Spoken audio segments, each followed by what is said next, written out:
Chapter 40. Yang Chendong had no choice but to take Hu Jiangning to the praying hall since he had stated the purpose of his visit. There were temporary memorial tablets for his father and mother there for outsiders to mourn. Following Yang Chendong to the praying hall, Hu Jiangning lit the incense. Seeing that the place was unusually clean and the room was filled with the fragrance of incense, and the incense ashes were piled high in the incense burner, Hu Jiangning knew that it must have been caused by the frequent burning of incense. He couldn't help but have a better impression of Yang Chendong. A filial person couldn't be a bad person deep down. In addition, Yang Chendong treated the guests politely and spoke in a steady manner, which was much better than other young people of his age. It was a sign of his composure. Though Hu Jiangning had already stated his identity, he didn't show any intention of flattering him. It was evident that this person was a man of integrity and pride. If he could be tempered, he might become a pillar of the state in the future. If Hu Jiangning could have such a man as his son-in-law, it would be a good marriage. Walking out of the praying hall, Hu Jiangning intended to have a good chat with Yang Chendong to observe him and understand him better, as per his previous request. However, due to the embarrassing incident earlier, he refused even though Yang Chendong asked him to stay for dinner. They didn't leave through the back door, but through the side door. As soon as Hu Jiangning and the other two arrived on the street, the subordinate who had been knocked to the ground first said, "Why does the sixth young master have such a highly skilled swordsman by his side? I think we should investigate him thoroughly." "That's right. This kind of expert is a top-notch existence even in the embroidered uniform guards and the Eastern faction. If we don't investigate this kind of person thoroughly, it's really unsettling." Another subordinate also said with a face full of indignation. It was understandable that he was angry. He had taken the initiative to launch a sneak attack, but he was knocked to the ground with one move. It was truly embarrassing. Enough. Hu Jiangning didn't tell his subordinates that his daughter had asked him to visit Yang Chendong, so they didn't know why he had come. It would be strange if he didn't get angry when he heard that they wanted to investigate his future son-in-law. If you can't beat him, then go back and practice hard.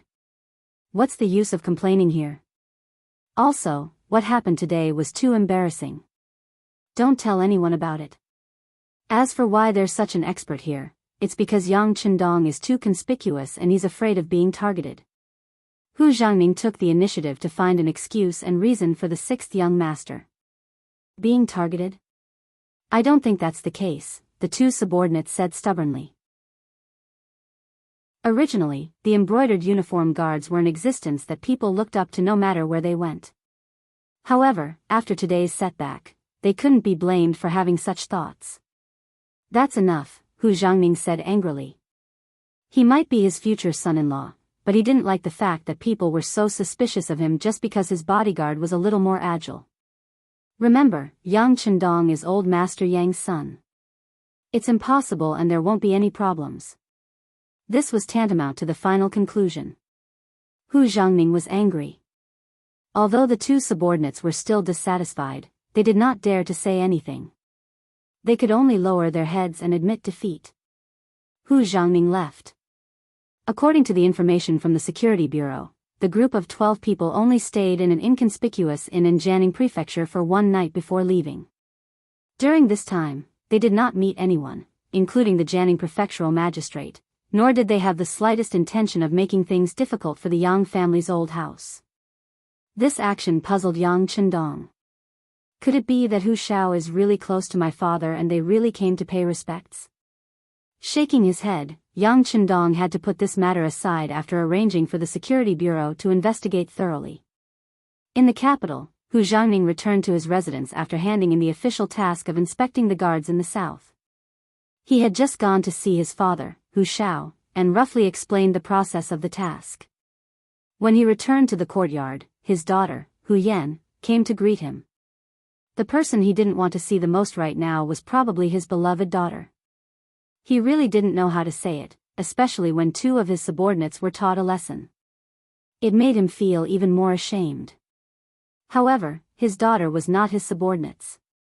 Since she came to find him, he couldn't hide from her even if he wanted to.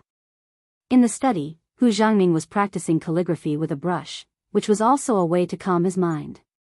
A fragrance came to his nose, and Hu Yan, who was in her prime, walked in happily. "Father, I'm here to pay respects to you. You've worked hard this time." Hu Xiangning's heart sank. He knew that he couldn't hide, so he pretended not to see his daughter's anxious face and continued to write with the brush. However, at this moment, the calligraphy was so awkward that he couldn't calm down. Of course, he couldn't practice calligraphy. Seeing that her father was pretending to be confused, Hu Yan, who was young and immature, asked softly, "Father, did you go?" "No." Hu Xiangning shook his head before his daughter finished speaking. He didn't want to talk about this matter, so he wanted to fool her. However, the consequences of such an answer were so serious that he obviously didn't expect it. "Ah. Father, why didn't you go? Didn't you promise your daughter? You don't care about your daughter at all." As she spoke, Hu Yan's tone already carried a trace of sobbing. The thing he couldn't stand the most was his daughter crying in front of him. Hu Xiangning was a little annoyed and wanted to turn around and leave, but he knew that if he did so, his daughter would probably cry in the study for an hour. Sigh. Hu Xiangning, who loved his daughter, sighed and said, "You don't have to cry. I saw him." Hu Yan, whose tears were already rolling in her eyes, turned from gloomy to sunny in an instant. Her small hand couldn't help but reach forward and hold Hu Xiangning's arm. "Father, did you really go?" "Of course, why would I lie to you?" Hu Xiangning replied firmly. "But you just told your daughter that you didn't go." Who would have thought that Hu Yan would refute? Hu Xiangning's old face turned red, but he still didn't want to explain more. The main thing was that he couldn't afford to lose face. "Father was teasing you just now. Father has indeed seen the sixth young master. I also paid respects to old Master Yang and his wife." Speaking of paying respects to old Master Yang, this matter couldn't be false. Hu Yan also knew that this kind of matter related to the old man. Her father would never lie about it. At the same time that she was happy, she carefully asked in a probing tone, "Father, what does the sixth young master look like? What's his character like? What was he doing when you went there?" All right, I was just passing by to take a look." Hu Xiangning really didn't know how to answer. Could he say that it was because his subordinates were incompetent and were beaten up, to the point that his father was almost beaten up? He really didn't have the face to stay there, so he didn't stay for long and left? "Well, because I was in a hurry to go back, I didn't stay for long. After paying respects to the old man, I left. As for the sixth young master you mentioned, it seems that he's okay." Hu Xiangning really didn't know how to say, so he just told his daughter that it was okay. Okay? Hu Yan's head was full of confusion. Obviously, she was a little dissatisfied with this kind of evaluation. Okay is okay, not okay is not okay. How can you say it's okay? Father suddenly remembered that I still have official business to attend to, so I left first. Hu Xiangning didn't know what else his daughter would ask, and he didn't know how to answer, so he simply found an excuse and left. Hu Xiangning's movements were agile. Before his daughter could figure out what was going on, he flashed out of the study and then left the mansion. He didn't even have time to take a look at his wife and concubines, leaving Hu Yan standing alone in the study in a daze. "Miss, His Excellency has left." The servant girl Xiaoqing entered the study without anyone noticing. She looked at Hu Yan, who seemed to have lost her soul, and said softly, "It's okay." "Humph. It's better than not, isn't it?" At this moment, Hu Yan suddenly figured it out. Although she didn't know why her father would answer her like this, she felt that it wouldn't be so simple. But since her father gave an evaluation of it, it was better than not okay and not okay. Hu Yan comforted herself. She really had the spirit of a modern AQ. Of course, this had a lot to do with the fact that she had a good impression of Yang Qindong first. Anyway, since this matter, Hu Yan didn't mention it again, and Hu Xiangning didn't mention it either. But after that, no one in the Hu mansion took care of the matter of proposing marriage for Hu Yan. By right, she would be 16 years old after the new year. Even if she didn't have a marriage, she should have a candidate. But no one did it, and no one asked about it. As her father, Hu Jiangning didn't know what he said to his wife and concubines. In short, no one mentioned it again. The people of the Security Bureau also came to the capital and carefully investigated the relationship between Hu Xiao and Yang Rong, but they didn't have many clues. After all, they didn't have any foundation here, especially when they were investigating the affairs of important officials. The final result was that the two were indeed on good terms, but it didn't seem to be a very good personal relationship. As for Hu Yan's matter, it wasn't in their investigation at all, so they naturally ignored it. A month later, the news came back to the old house of the Yang family in Jianghu Mansion. Neither the Brocade Guard nor the Eastern Palace Guards did anything special to the Yang family. No strangers came to Jianghu Mansion either. Since there was no need to worry about his safety, Yang Qindong naturally put things aside. Seeing that it was almost the new year, he still had many things to do. The bell of the year 1448 rang. People said that the new year was new. But in terms of the situation in the Ming dynasty, there were no big changes. The eunuchs were still rampant and held great power. Chapter 41. In February, the Minister of Works, Wang Zhen, resigned and returned to his hometown. He had an upright and proud personality and was also a clean person, so he really couldn't stand Wang Zhen's actions. After he left, Shi Pu took over his position.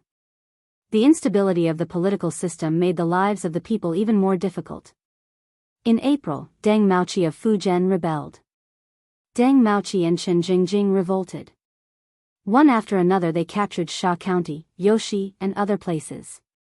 There were a lot of common people in the vicinity who agreed with them. The number of peasants who fell over each other to seek refuge with the rebel army reached several tens of thousands. The rebel army's reputation grew. Deng Maoqi established political power in Sha County's Qinshan, calling himself the Ping Ping Wang. Shaxian was located in the north of Fujian province, not far from Jiangning. For a moment, the people were in a state of panic, and Li Daotong, the prefect of Fujian province, even submitted a memorial requesting the imperial court to send troops to suppress them. In the Yang clan's old residence, Tiger's Mane, who had long since received the news, brought Beta Persei and 5 other brothers to the study. They knelt in front of Yang Qindong and begged him to leave. As the saying went, a gentleman would not stand under a collapsing wall.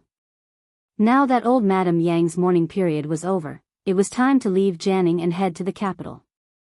That's right. It's time to leave. Yang Qindong slowly stood up from his wooden chair. But we shouldn't immediately head to the capital. First, we should go to Qiqian City to take a look. Even though Yang Qindong had given many suggestions on building the city, he hadn't been there himself. If he couldn't take a look, he wouldn't be able to rest easy. And once he went to the capital, it would be even more difficult to leave. If he didn't go now, he probably wouldn't have a chance for a long time. In the past, if Yang Qindong said that he wanted to go to Qiqian City before going to the capital, Tiger's Mane and the others would probably try to dissuade him. But now, as long as the young master was willing to leave Jiangning, this dangerous place, they would agree to go wherever he went. Since no one objected, they immediately spent 2 days to pack their luggage. Yang Qindong went to the prefect's yamen and asked for a travel permit, saying that his mourning period was over and he wanted to go to the capital to reunite with his brothers. Although there was no war in Jiangning Prefecture, no one could guarantee that the flames of war would not spread here. As long as they had connections, which one of them didn't think of a way to leave? Although Yang Qindong was the governor of Jiangning, he was actually just a minor official. In the end, he still had to go to the capital. Magistrate Li Daotong was already prepared for this and did not stop him. He gave him a travel permit and reminded him to pay attention to his safety before letting him go. At the end of April, Yang Qindong left Jiangning Prefecture. It was unknown when he would be able to return. Perhaps it would be very difficult for him to return in the future. When he walked out of the gate of the Yang family's old mansion, he turned around and took a deep look at it. Then, he strode out of the place. There was still a wider road ahead of him. Yang Wu and Yang Lu were responsible for protecting the kitchen maid, Yi Qiu'er, and the other 7 or 8 elders of the Yang clan's old residence and their luggage as they left for Nanjing. Most of the supplies were from the kitchen. Yang Qindong had spent a long time preparing some of the items, which were related to his foothold in the capital. As Yang Qindong's kitchen maid, Yi Qiuer's status had never been low. With her carefully watching over them, it was impossible for them to speed up even if they wanted to. These people would pass through Nanjing and eventually wait for the young master at Tianjinwei. Tiger's Mane, Beta Persei, Yang Si, and Yang Qindong, who were protecting Qiao Yin, left Jianghu and headed southeast for the Black Dock. There were already ships waiting to take them to the new Qiqian city. Qiqian city had been occupied for more than half a year. At this time, it was being rebuilt according to Yang Qindong's plan. Everyone knew that this was not like the Black Dock. This place would become their new base, and it was highly valued. No one dared to do anything to the construction of the city. On the contrary, with everyone working together, the construction speed was very fast. In addition, the climate was pleasant. There was no cold in the 4 seasons of the year. The lowest temperature was only 5 or 6 degrees. The construction had never stopped, so it was not an exaggeration to say that there was a small change every day and a big change every 10 days. By the time Yang Qindong arrived, he could already see the embryonic form of a semi-modern city. Although it was semi-modern, it was because there was no electricity. Although they knew the location and direction of the rubber trees, there were still some practical problems to solve to reach that far with the navigation methods at that time. They could only wait for the advanced ships to be built before they could truly make the journey. Because of this, a new shipyard was established. With some advanced information provided by Yang Qindong, it was developing day and night. After all, as a city on the sea, the strength of the ships would always be the first. On this point, almost everyone had reached a consensus. Although there was no electricity, the straight and wide roads in the city had been built and open to traffic. It was the kind of road with 6 lanes on the left and right. For the population of Qiqian City, which was only tens of thousands of people, it was definitely enough. Even if more people joined in the future, it could also meet everyone's needs. At the same time, both sides of the Dao tree were shaded by trees. Under the circumstances of evergreen, the existence of these trees made people feel unusually cool and comfortable as they walked. It was not an exaggeration to say that they felt relaxed and happy. Not only were the sides of the road like this, but there were also such green settings everywhere in the city, reaching more than 30% of the city's proportion. The coverage of green branches could definitely be described as a garden city. For this matter, some people did not support at the beginning. They thought that a city was a place where people gathered to live. Transplanting trees in the city was simply a waste of resources. At least, other cities were not like this. Some people even took Beijing and Nanjing as examples, saying that there were many ancient capitals there, but they did not see so many trees planted in the city. It was just that because of Yang Qindong's strong influence, especially after Wan Xiaoyu and Wan Shaochen, those excellent political teachers, they entered the army, entered the people, and used their glib tongue to talk about the benefits of the 6th young master every day. It made everyone start to worship him, and there was even a faint feeling of creating a god. Of course, this god was naturally referring to Yang Qindong himself. With such a great influence, who would dare to oppose any of Yang Qindong's opinions? He was afraid that regardless of whether his superiors and subordinates could understand him or not, just the moment he returned home, his family would point at his nose and scold him. Why don't you think about it? Who brought you such a wonderful life? In this way, under the work of a group of political teachers, Yang Qindong was now a godlike existence in Qiqian City. Even a 3-year-old child, if you asked him who the current emperor was, he might not know. But if you asked who was the best person in the world, the answer would be the same, the 6th young master, Yang Qindong. There were discussions and different opinions, but when the tree transplants were completed, and the entire construction of Qiqian City had a rough outline, those who had various opinions immediately closed their mouths. Under the shade of trees that could be seen everywhere, when it was hot, one could find a place to cool down and feel the cool air. How wonderful was that? At this moment, everyone knew that the guidance of the 6th young master was correct, and those dissenting voices immediately disappeared.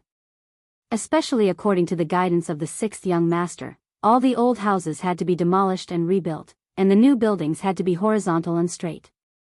No matter how you looked at it, it had to be a line. At first, there were people who had doubts. They thought that this was a residential area, and it was fine as long as people could live in it. Why did it have to be like this? But when all the manpower and resources were gathered to build the first demonstration district, all the people who objected shut their mouths. The houses were orderly, and every street looked spacious and bright from afar. There was a school, a hospital, and a 3-story building that specialized in civil affairs. It dealt with domestic affairs and problems. Every few hundred meters, there would be a public toilet, and a few dozen meters away, there would be a green box of trash. There was even a solid wooden wheel that could be pushed around. Every day, when the sun rose, there would be people in charge of cleaning it up. Before there was any smell, it would be clean and tidy again. There were people who cleaned the streets every day, maintaining the cleanliness of the road. It made people feel good just by looking at it. There were also security guard towers. There were 2 in each residential area, on both the east and west sides. There were 6 soldiers in each guard tower. Every day, there were 3 shifts, and they would be replaced at intervals. This greatly protected the lives and property of the people in the residential area. In the center of the district, there was a spacious concrete plaza.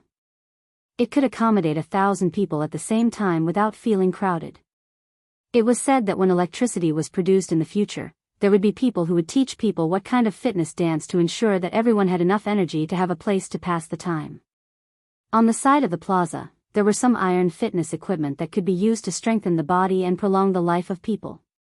All of this was like a heavenly existence, causing everyone who came to visit to stare at it with their eyes wide open, their faces full of envy. No one would want to leave after seeing the reality of this place. They only wanted to live here forever and never leave again. Because of this, Yang Chendong heard that something almost happened. Everyone was arguing about whether they wanted to live here. This was a human being. A human being's basic selfish mentality. Sometimes, when there was no food, just having a bite to eat would be enough, and that would be enough. When there was real food, they would want to eat something good and wear something good. When all of these were satisfied, they would have other thoughts. They would want to have more things. It was hard to satisfy the human heart. In the end, the matter was suppressed by the appearance of the Cold Vanguard Brigade. Although there were not many Cold Vanguard Brigade members, and some of the auxiliary troops contributed when they took down Crimson Embedded Island, increasing their numbers by more than 100, the real number was only about 500. However, they were all truly elite soldiers and generals.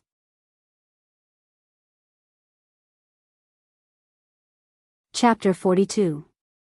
It was not an exaggeration to say that if they used their equipment and combat power to deal with those semi-modern soldiers who were armed with cold weapons, or at most, firearms, they would be able to fight against 10 or more of them. This was the benefit of having elite weapons. It was like the famous battle in history when Spain conquered the Inca Empire. At that time, Spain only had 200 soldiers, facing the Inca Empire's 100,000 soldiers. With such a huge contrast, the result was so heaven-defying. Spain won, and the Inca Empire was destroyed. For this, Spain obtained countless treasures. Yang Chendong was very puzzled when he heard this from an old military professor in the army. Even the old professor said that not to mention 100,000 soldiers, even if 100,000 wild horses were to charge at them, the result would not be like this. However, this was war. Victory was not decided by the number of people. Morale, quality of soldiers, weapons, and people's hearts were the key factors that determined the outcome of a war. The matter was forcefully suppressed by the Cold Front Brigade, and they announced the conditions for living in the residential area. Only those who had contributed were qualified to live in the residential area, and they also had to pay for it. They also promised that although there was only one residential area like this, it was just a test product. They would continue to build it in the future. In the end, those who were loyal to the sixth young master and worked hard would be able to live in such a beautiful place. Only then did the situation calm down. Therefore, the cement factory director, Jianghu, who saw the benefits, began to increase production. He also followed Yang Chendong's suggestion and calculated the remuneration according to the work point system. The more hardworking and capable a person was, the more they would be paid. On the other hand, those who slacked off and cheated would only receive a basic salary. If they were found to be such a person for a long time, after 3 consecutive evaluations, if their work output and results were still at the bottom, they would be eliminated and assigned to other jobs. Yang Chendong was not God. It was impossible for him to give everyone a good life. He could only give those who worked hard to change their current situation a ladder to heaven, so that they could see heaven and experience the happy life there. As for those who slacked off and wanted to eat and wait for death, he could only say sorry. It was not that he wanted to give up on them, but they were the ones giving up on themselves. Everyone's curiosity was piqued by the way they were distributed according to their work and abilities. Speaking of the people of this era, especially those who were willing to leave their homes and come to Crimson City, which one of them didn't make such a choice to come overseas because they couldn't live anymore? Because of this, they all had one thing in common, which was that they were used to suffering since they were young. They already had a fixed way of thinking in their hearts, and that was, it was already very good to be able to eat a full meal with hard work. As for a house and a real home, they didn't even dare to think about it. But now, the 6th young master had given them a very fair platform. As long as they put in the effort, they would be able to reap the rewards. Furthermore, the rewards were quick and tangible. Under such circumstances, who wouldn't work hard? It was also because of the hard work of countless people who had suffered that Crimson City could develop so quickly. Surrounded by the crowd, Yang Chendong's face was as bright as the sun as he inspected the newly built residential area that had yet to be occupied. He was already 18 years old, and in addition to his mentality that was already in his 40s, it made him look even more mature. Very good, your progress is faster than this young master imagined. You've all worked hard. Clatter. Following the applause of the crowd, there were people like Gao Xiong and Ling Song, who were in charge of military affairs. There were also people like the furniture factory director Li Xuanfu, the cement factory director Jing Guang, the paper factory director Kong'an, the glass factory director Qin Ming, and the brewery director Hong Shi. For example, Qin Ming was appointed as the glass factory director because of his outstanding ability. After Yang Chendong found enough books and information in the warehouse, the appearance of glass was not a particularly difficult problem. Some things were difficult at the beginning, but once the first product was produced, the following things would be much easier. It was also Qin Ming's first time being so close to Yang Chendong. Looking at the 6th young master who was said to be like a god, he was excited and excited. Especially when the first piece of glass that was as smooth as transparent was produced under his supervision, he was a little dumbfounded. He was also full of confidence for the glass cup that was about to be produced. He did not expect that the transparent glass that the 6th young master had mentioned could really be produced. It seemed like the process was not very complicated. Of course, it was not difficult for people who knew how to do it. If one really wanted to do the research on their own, who knew how many years or even generations of hard work it would take to achieve it? Now, every house in the first residential area had this kind of transparent glass installed. It was also a scene for everyone to see. When the sun hung high in the sky and shone on the house, it was so bright that it was like a miracle. Everyone was very excited. Being able to hear the praise of the 6th young master was an unspeakable honor. Now, everyone only wished that the 6th young master could live to 100 years old, or even live forever. In this way, they could always follow him, including their descendants, and continue to enjoy endless blissful lives. Yang Chendong, who was standing in the middle, also noticed everyone's excited mood and expression.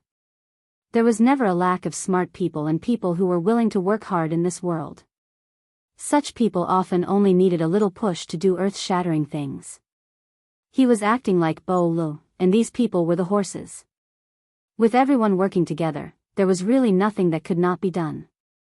After everyone's applause gradually stopped, Yang Chendong continued with a smile, "You all did very well and worked hard enough. But what I want to say is that the speed is not fast enough.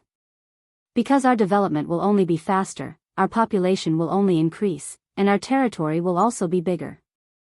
So, there will be opportunities for you to show your strength and talent. I also hope that everyone can work together and strive to create one miracle after another. Good. We will definitely follow the sixth young master to create new miracles. Everyone roared loudly. At this moment, it was as if they wanted to express their excitement completely through words. After finishing his speech, Yang Hodong had a specific discussion with the directors. For example, the director of the cement factory, Jingguang, his request was to continue increasing the manpower and material resources. Now, only a small district and the main traffic road in Chimney City were built, but there would be more districts in the future. Moreover, the current 4-story district was not very tall. In the future, they could consider building higher floors to ensure safety, which would also save more land. In the future, there would be more roads outside the city to be built, and there would even be more districts similar to Chimney City to be built. All of these required more cement, and the construction speed could not be slowed down because of the lack of raw materials. When talking with the director of the furniture factory and training factory, Li Xuanfu, Yang Chendong first expressed his appreciation for their recent hard work. For example, the fitness equipment in the district was very good. He even personally tried a few of them, and they were indeed very sturdy and reliable. He also took a look at the basic furniture in the house, and he expressed his satisfaction with the appearance of a few combination cabinets. But at the same time, he reminded Li Xuanfu that he could not be arrogant and had to continue working. This was especially true when it came to the training equipment. He could not allow a defective product to occur. He hoped that these things could be used for several decades, not that they would rust and become useless after 1 or 2 years. That would be an enormous waste. Yang Chendong requested that the director of the glass factory, Qin Ming, speed up the production while ensuring the quality of the products. He had already decided that he would be going to the capital in a little while, and it wouldn't be long before these things were brought there. When the time came, there would definitely be a great deal of demand. He hoped that there would be no problems with the supply of products, and that the quality of the products had to be guaranteed. He could not ruin his own reputation and so on. The paper factory had lived up to his expectations. After improving the technology, the first batch of toilet paper had already been produced. Although it was still somewhat crude, it was much better than the current sanitary products. While he requested Kong'an to continue the modification, he also asked him to prepare for mass production. It would also enter the capital's market. After earnestly explaining to the factory directors what they needed to pay attention to, he went to the military factory, power plant, garment factory, brewery, and shipyard. This time, Ling Song was in charge of taking down Crimson City.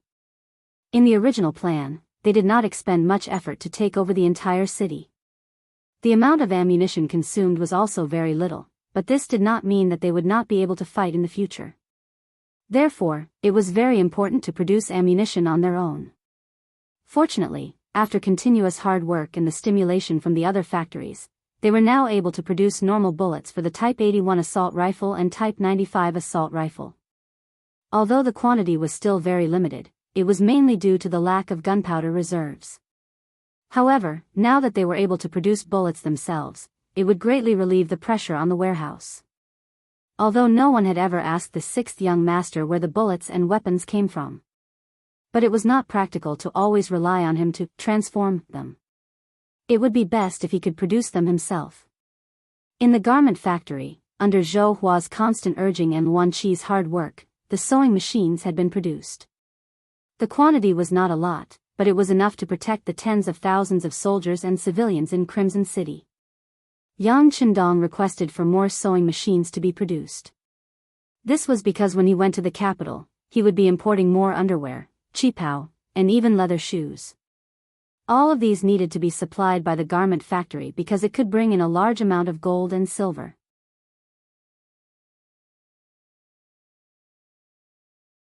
Chapter 43. The brewery was managed by a man called Hong Shi. He was not only responsible for the production of beer and wine, but also various other beverages. Chu Fifan found the recipes in the books and handed them to Hong Shi. Although he was still trying to make it, with the secret recipes that had been tested countless times, it was only a matter of time before he succeeded. The power plant and the shipyard were the most lacking in construction skills. The latter had been working hard, but until now, there was not a single new ship that they built. This made everyone anxious. Regarding this, Yang Chendong suppressed it with a sentence, "Haste makes waste." It was good to work hard, but it was not good to be in a hurry to achieve results. The new ship that was built in the future, no matter which one it was, would have to sail on the sea and even go to very far places. It would have to carry a lot of people and things. If there was a problem with the ship itself, who knew how many outstanding people would die because of it? This was something that he would never allow to happen. He suppressed the urge of the shipyard to build a ship. He only asked them to build a large ship that could travel long distances as soon as possible. That way, they would be able to travel to America. When the time came, they would be able to bring back a large number of rubber trees, which would be a great achievement. Without rubber, there would be no guarantee of electricity. Even the car would not have suitable tires. Wan Qi was very worried about this. As the youngest daughter, Xiaoyu was very anxious when she saw her father like this. She knew that the sixth young master had come to Resin City, so she went to look for him regardless. Of course, whether she went for her father's matter or just wanted to see the sixth young master was another matter. Tiger's Mane and the others were Yang Chendong's personal guards, so they naturally knew about Xiaoyu. They also knew that the little girl was very liked by the young master, so they did not stop her. In a small palace that was built first in Resin City, Xiaoyu met the sixth young master. The small palace was originally built for Yang Chendong. Although it was repeatedly emphasized that it was not necessary and that it was fine to build a bigger house. However, the subordinates had reached a consensus on this point. They did not even ask for permission and built it on their own. From their point of view, the sixth young master had done so much for everyone's happiness. All he had to do was build a bigger and more beautiful palace. It was something that should be done. In this regard, Yang Chendong did not say anything when he saw that the wood was used as a boat. This was everyone's good intentions, so it was not good to refuse. Moreover, it was already built. After spending manpower and resources, it was impossible to rebuild it, right? As such, the time to rest was naturally within the small palace. Everything was fine, but there weren't many people here. Only Qiao Yin and a few guards were here. Xiao Yu's arrival made Yang Chendong very happy. Qiao. Qiao. Qiao. Because of their previous contact, they were also very close. Now that she could see Xiaoyu, she was very happy. It had only been half a year since she saw the sixth young master. Although Xiaoyu had imagined what it would be like when they met again many times, the moment she saw Yang Chendong, she could not stop her tears from flowing. They flowed down her cheeks as if they were free. Originally, Yang Chendong was very happy when he heard that Xiaoyu had come to find him. However, when he saw her crying so sadly, he did not know why, but his face became very gloomy. What is going on? Did someone bully Xiaoyu? Of course, this was not directed at Wan Xiaoyu. Instead, he looked at Tiger's Mane, the head of the security bureau. He wanted him to investigate and give him an answer. Tiger's Mane rarely saw the young master so angry. His heart tightened. He quickly lowered his head and replied, "This subordinate will investigate immediately." While replying, Tiger's Mane had already thought about it. If he knew who had made Xiaoyu angry, he would first deal with them and then hand them over to the sixth young master. After Tiger's Mane agreed, he angrily rushed out. Xiaoyu was shocked. She knew that she had been misunderstood. She immediately stretched out her arms to stop Tiger's Mane. "Brother Tiger, no one bullied me. It's just that Xiaoyu misses the sixth young master too much." Tiger's Mane opened his mouth wide, not knowing what to say. The was indeed made by Yang Chendong. He knew that he had misunderstood and said awkwardly, "Tiger's Mane, you can go out and stay. There's nothing for you to do here." Yes. Tiger's mane hurriedly walked out as if he had been pardoned, leaving Xiao Yin behind. She walked up to Xiao Yu and grabbed her little hand with a smile. The young master is very nervous. What about you?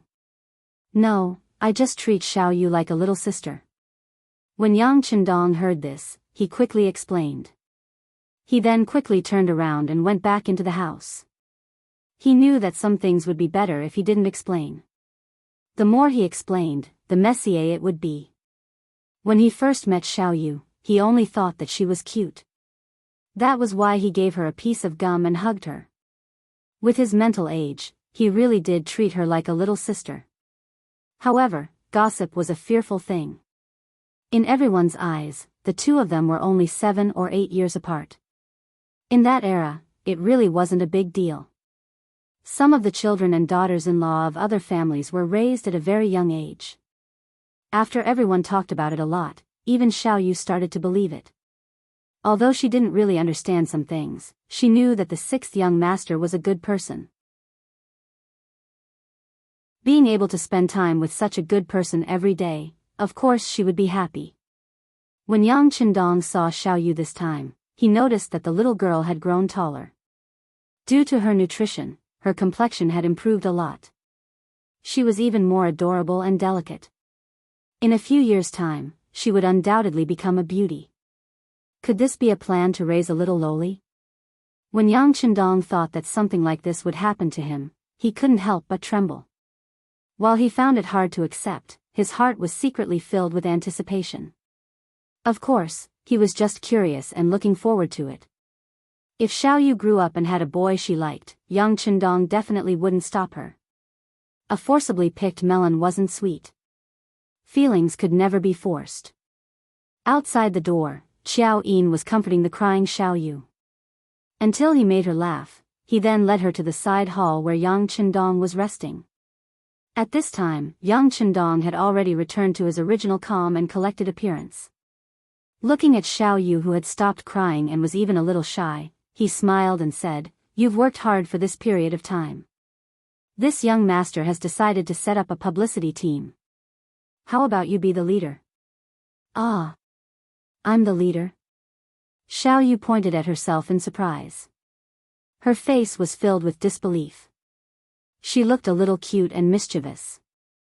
After returning from the Yang village to the Black Pier, Xiao Yu used the songs that she had learned to praise Yang Chendong. Especially that song, "The East is Red." It had molded the sixth young master into a god who could solve the hard-working masses. This was why in Qiqian City, everyone worshipped Yang Chendong so much. In this, Xiao Yu's contribution was not small. However, she was still a girl who wasn't even 11 years old. Letting her be the publicity team leader was indeed a bold decision. Seeing Xiao Yu's shocked expression, Yang Chendong chuckled, "What? Are you worried that you don't have enough ability? Or do you not have confidence in yourself?" Thinking back to when Gan Luo was 8.5 years old, Wuxia Chronicles led troops at 16, and went on an expedition against the Xiongnu at 20. With these people as examples, why can't you be the publicity team leader? True talent did not need to be judged by age. Many people who had lived for a long time would also make mistakes when given a heavy responsibility. There were many young people who could create amazing results. Xiao Yu worshipped Yang Chendong a lot. This was an indisputable fact. The publicity team leader's current job was to promote Yang Chendong's achievements. Without a doubt, Luan Xiao Yu was a very good choice. At least there was no need to worry about her thinking. As for the publicity team entering the homes of the commoners and the army in the future, by that time, she would have grown up. At that time, she might be able to do even better. Even if she did not do well, there was still time to change. At least from the current situation, there were not many people who could replace Xiao Yu. There was another important reason for doing this, and that was to show that Yang Chendong did not stick to one pattern. Thinking about it, if a girl who was not even 11 years old was given a heavy responsibility because of her ability, then what was there to worry about for other young people? Can I do it? Although she was encouraged, she still lacked confidence. Yes, if the sixth young master says you can do it, then you can do it. On the other hand, Xiao Yin looked at Xiao Yu enviously. When she was Xiao Yu's age, she did not know how to do anything. She would even be afraid and shy when talking to people. Looking at Xiao Yu, under the careful guidance of the sixth young master, she was indeed able to be given a heavy responsibility. This made her envious. However, although she was envious, if Yang Chendong asked Xiao Yin to do something and wanted her to leave, she would definitely not agree. In her heart, she was already the sixth young master's woman. Even if he did not want her, she would not leave. Even if she had to die, she would die in front of the sixth young master. Xiao Yin also agreed, so Xiao Yu was confident. She was not young, but ever since she learned from Yang Chendong, her horizons had been broadened. Her father, Wan Qi, was the director of a power plant, and her mother, Zhou Hua, was the director of a garment factory. Many of her classmates had also become political instructors in the military. She was no longer the Wan Xiaoyu from a year ago who only knew how to chew gum. She had grown up. If it were not for her young age, Xiaoyu believed that she could have entered the military and become the first female instructor. Now that the opportunity was in front of her, she had no reason to reject it. Moreover, this was the sixth young master's idea, so she could not reject it. Okay, I'll do it. But what should I do with the sixth young master? Xiao Yu pursed her lips, gritted her teeth, and made up her mind.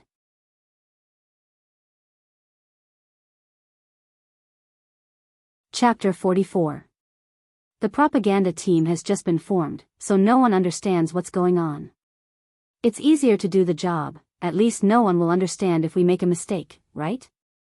In terms of the content and nature of the job, it's not much different from political instructors, just that most of them work in the military and contribute to the military, but you're running between the military and the civilian.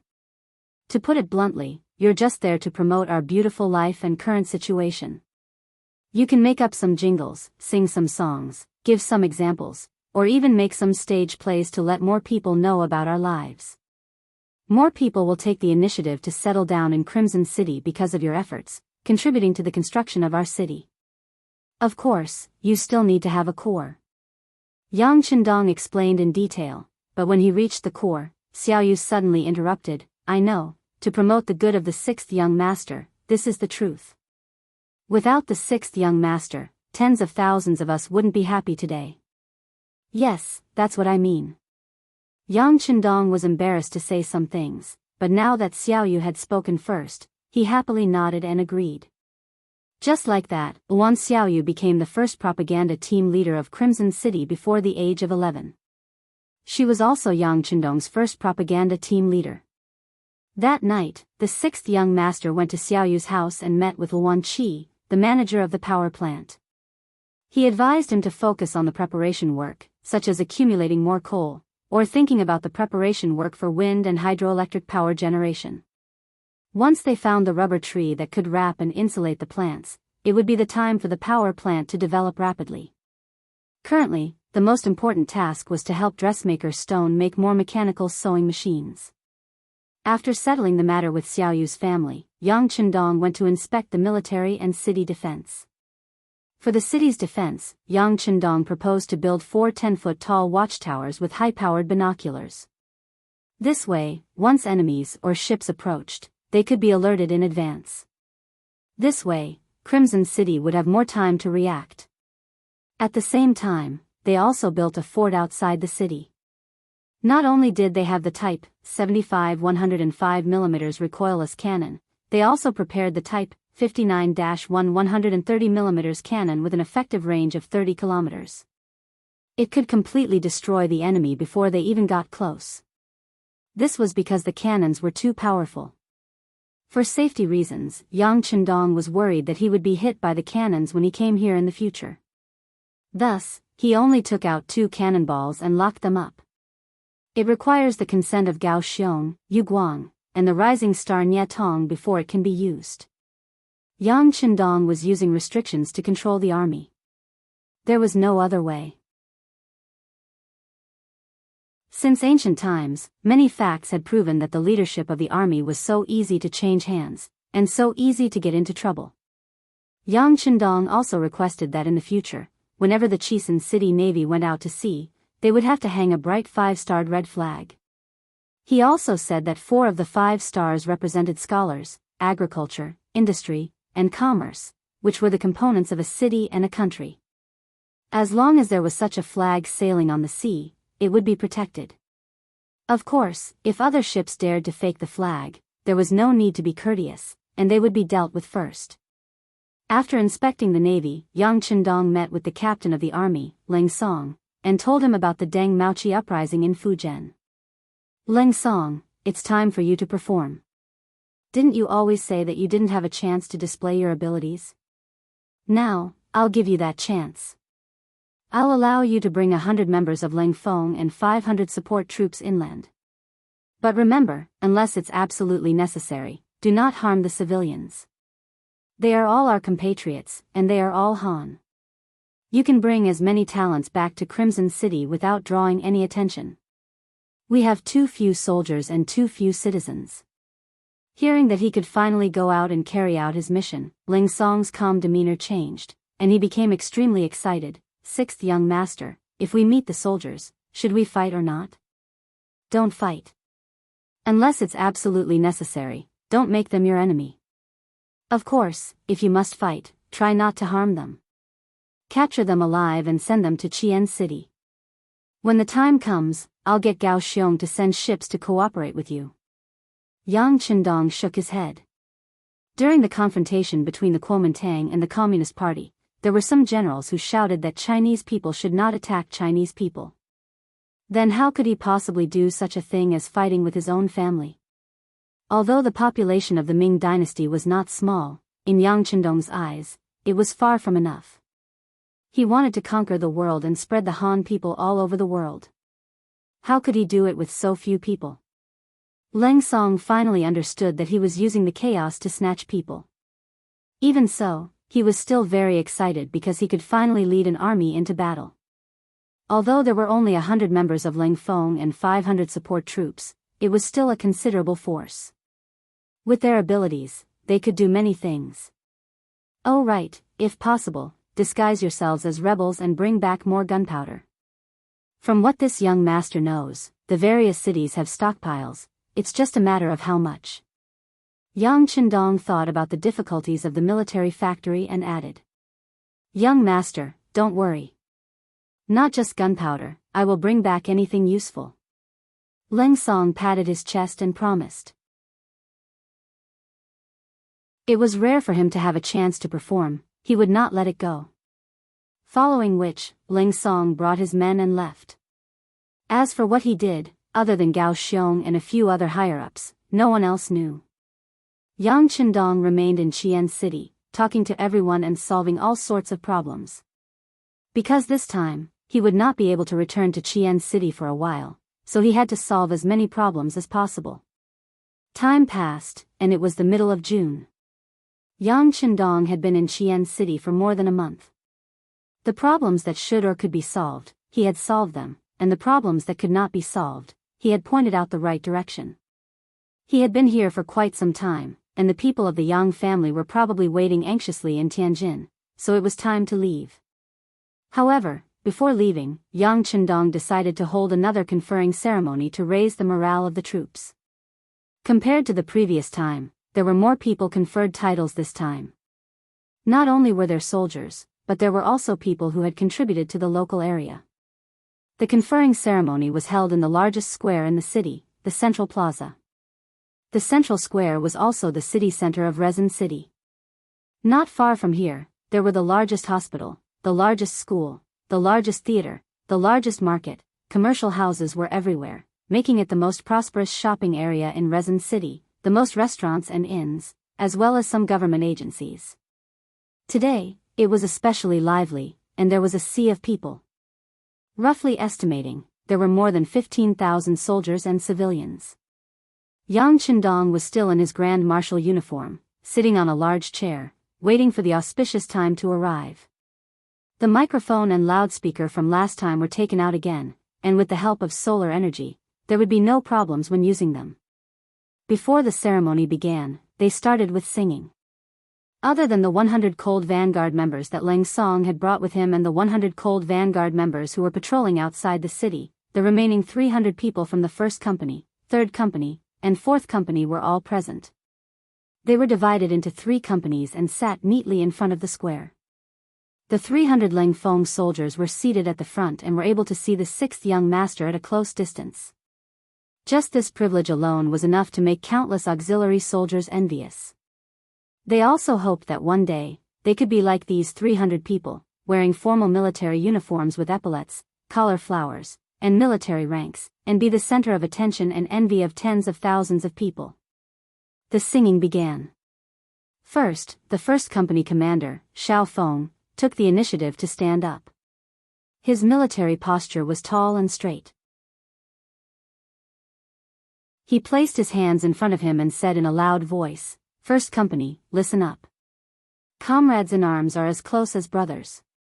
Comrades, as close as brothers, I hope you can call us together, you are from..." The orderly singing immediately resounded throughout the entire central square, causing everyone who heard it to feel their blood boiling with excitement. After he finished singing the song of comrades, Xiao Feng turned to look in the direction of 3rd Company and shouted, "3rd Company." The 100 soldiers of the 3rd Company shouted in unison, "Sing 1.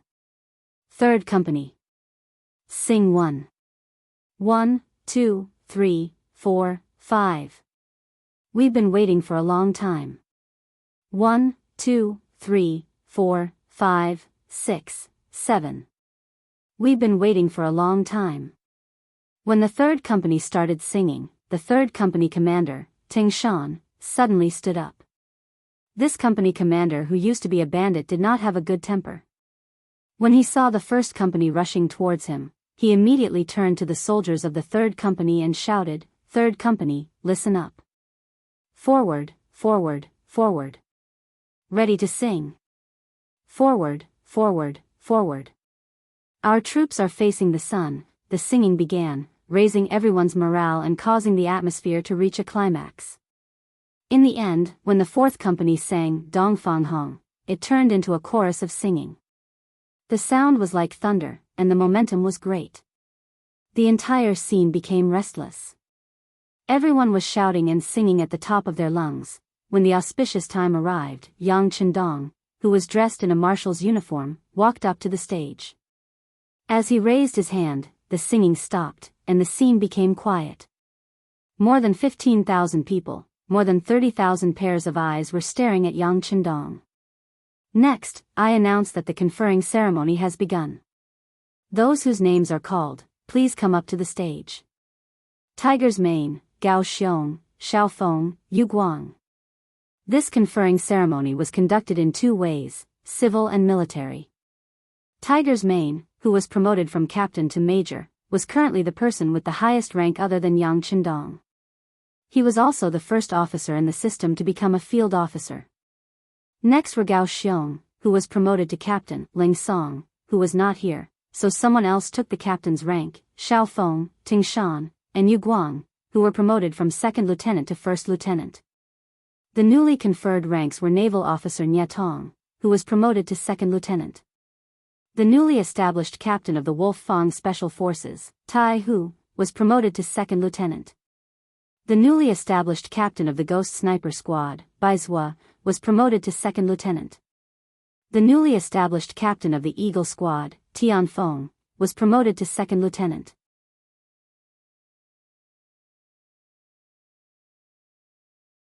Chapter 45.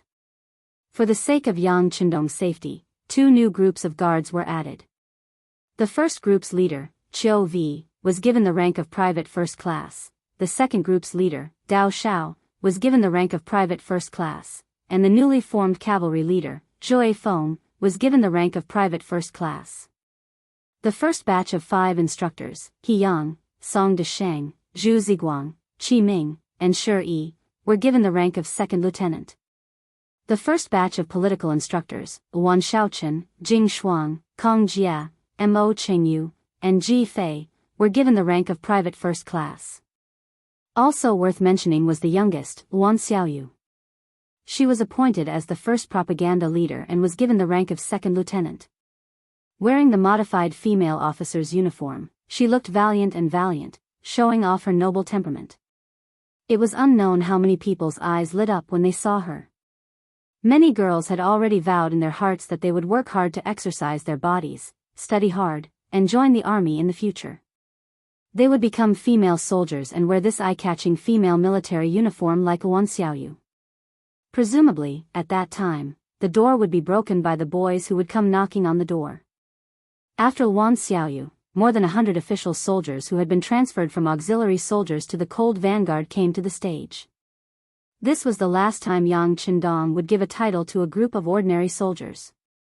This was because in the future, as the number of soldiers increased, he would not be able to handle it all by himself. Titles, necklaces, badges, and guns were given to each soldier. After the military titles were given, the next step was to give out awards to those who had contributed to Xi'an City. There was also an appointment ceremony. The award system was set up to encourage those who had made a special contribution. There were 7 grades. From highest to lowest, they were first-class medal, second-class medal, third-class medal, gold medal, silver medal, bronze medal, and finally, iron medal. Each medal contained a certain amount of gold. It was not only an honor, but also a considerable economic value. It ensured that when the descendants of the winners were in dire straits, these medals could change the current situation of the family. The appointment ceremony was another way of giving an official title. The difference from the Ming dynasty was that the title of an official was completely different. From the lowest to the highest, it was divided into 11 grades, namely, section chief, section chief, section chief, deputy section chief, county, deputy bureau chief, city, deputy minister, province, and the highest grade was the national committee member.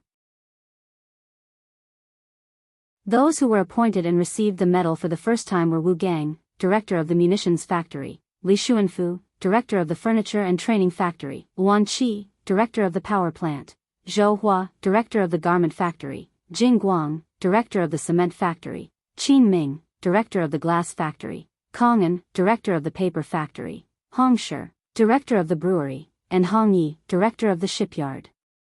They were all appointed to the rank of section chief and awarded silver medals.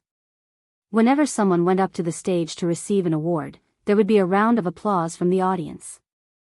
The thunderous sound greatly twisted everyone's hearts together.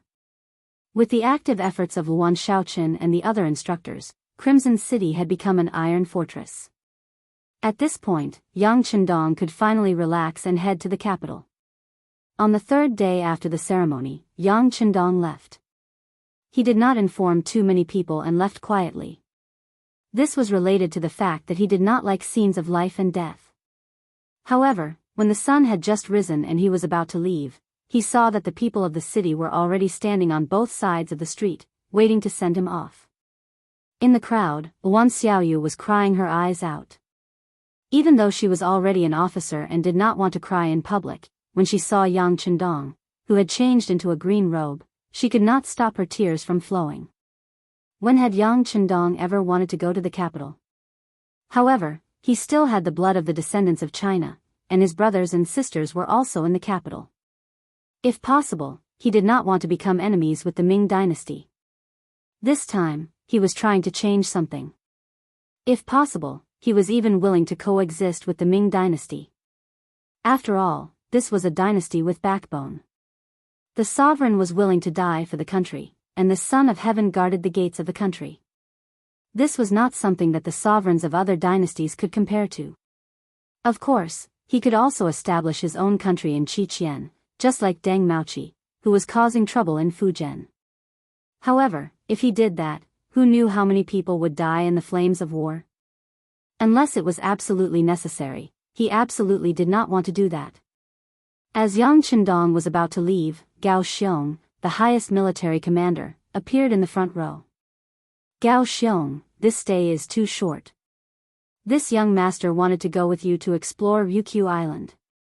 It would be best if we could fight a few battles to our heart's content, but time waits for no one. I will leave this matter to you. But remember, if you can avoid killing people, do so. Most of the people living here are Han, and they were forced to leave their homes to come here. Give them a chance if you can, understand?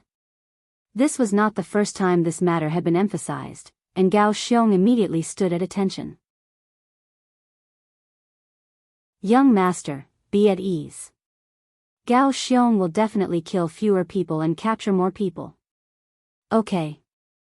Yang Chendong gave a firm nod, and then, under the protection of his guards, he followed the smooth and spacious cement road out of Crimson City, accompanied by the reverent gazes of the soldiers and civilians.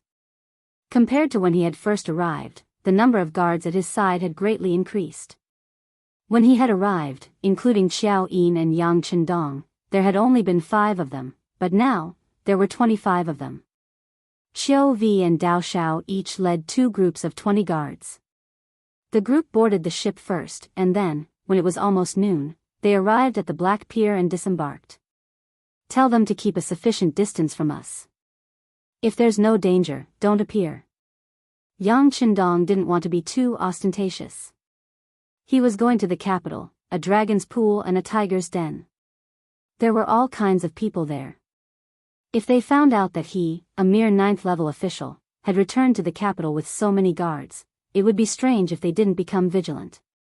Tiger's Mane went to inform Qiu Vi and Dao Shao. Within the carriage, Xiao Yin leaned against Yang Chendong and said with a yearning expression, "Young master, Yin, also wants to be a female officer. Little sister Xiaoyu's military uniform is so beautiful. Yin is so envious." Good. If Yin is willing, I'll have one made for you in the future.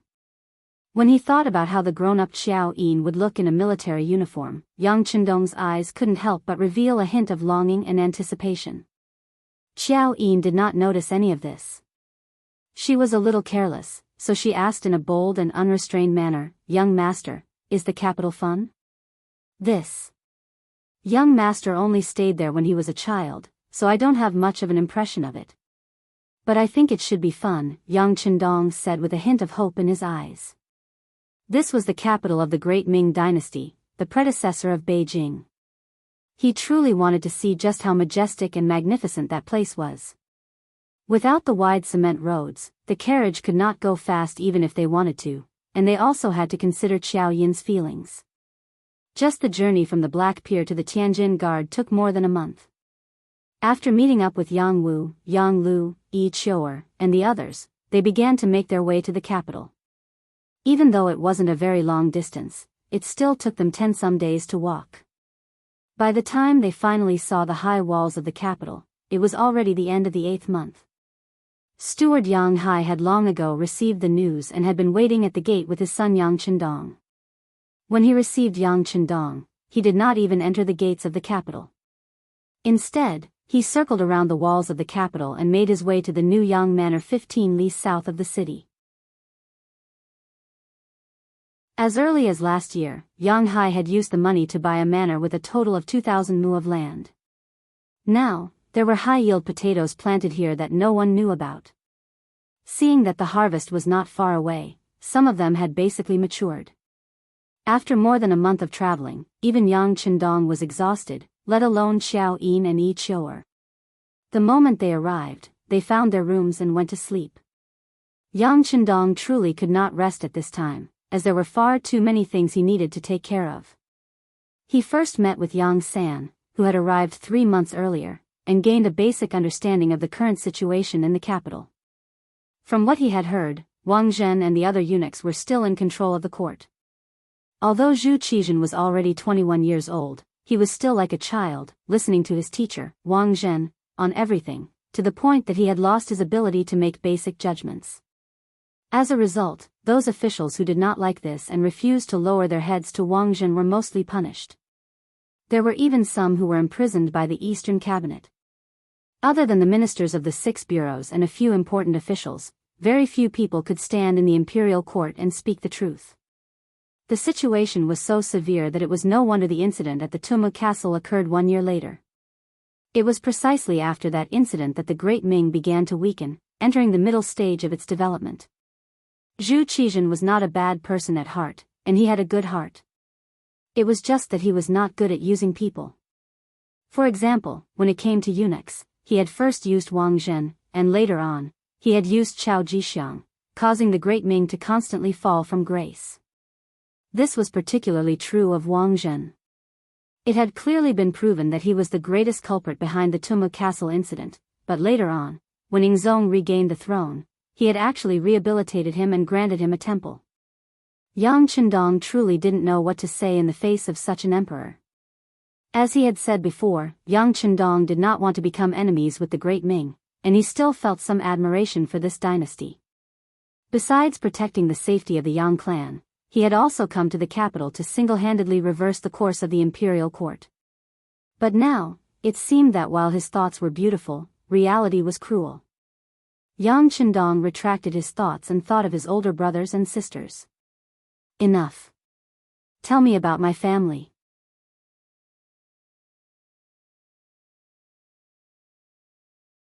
Chapter 46. There was no doubt about Yang Rong's ability to govern. Even when it came to giving birth, he had a total of 13 children. 6 of them were boys and 7 were girls. In that era where medical treatment was not advanced, giving birth to a child was like going through the gates of hell for many pregnant women. However, these children had all grown up. Other than the second daughter, Yang Xia, who died of illness, the others were all living well. Moreover, her brothers were all officials, and most of her sisters were married to people with official positions. The eldest brother, Yang Gong, went by the courtesy name of Yushan. He was the deputy of Shangbao, a rank 6 official. He was in charge of the emperor's imperial jade seal, talisman, and seals. However, it was just a nice title. In reality, it had nothing to do with him. The second brother, Yang Rang, went by the courtesy name of Xingda. He was the one who was doing the best. He was in charge of the Ministry of Rights and was a rank 6 official. He was also the only one who had some actual power. Yang San's investigation showed that this second brother wanted to replace his eldest brother and become the leader of the Yang family. The third brother, Yang Shi, went by the courtesy name of Wan Ming. He was in charge of the Ministry of Rights and was a rank 9 official. In the end, he was just a little stronger than ordinary officials. The fourth brother, Yang Yang, went by the courtesy name of Qingda. He was a rank 8 official in the Imperial College. Later, he retired because he beat someone up. Now, he stayed at home and ate and drank when he had nothing to do. He had become a complete hedonist.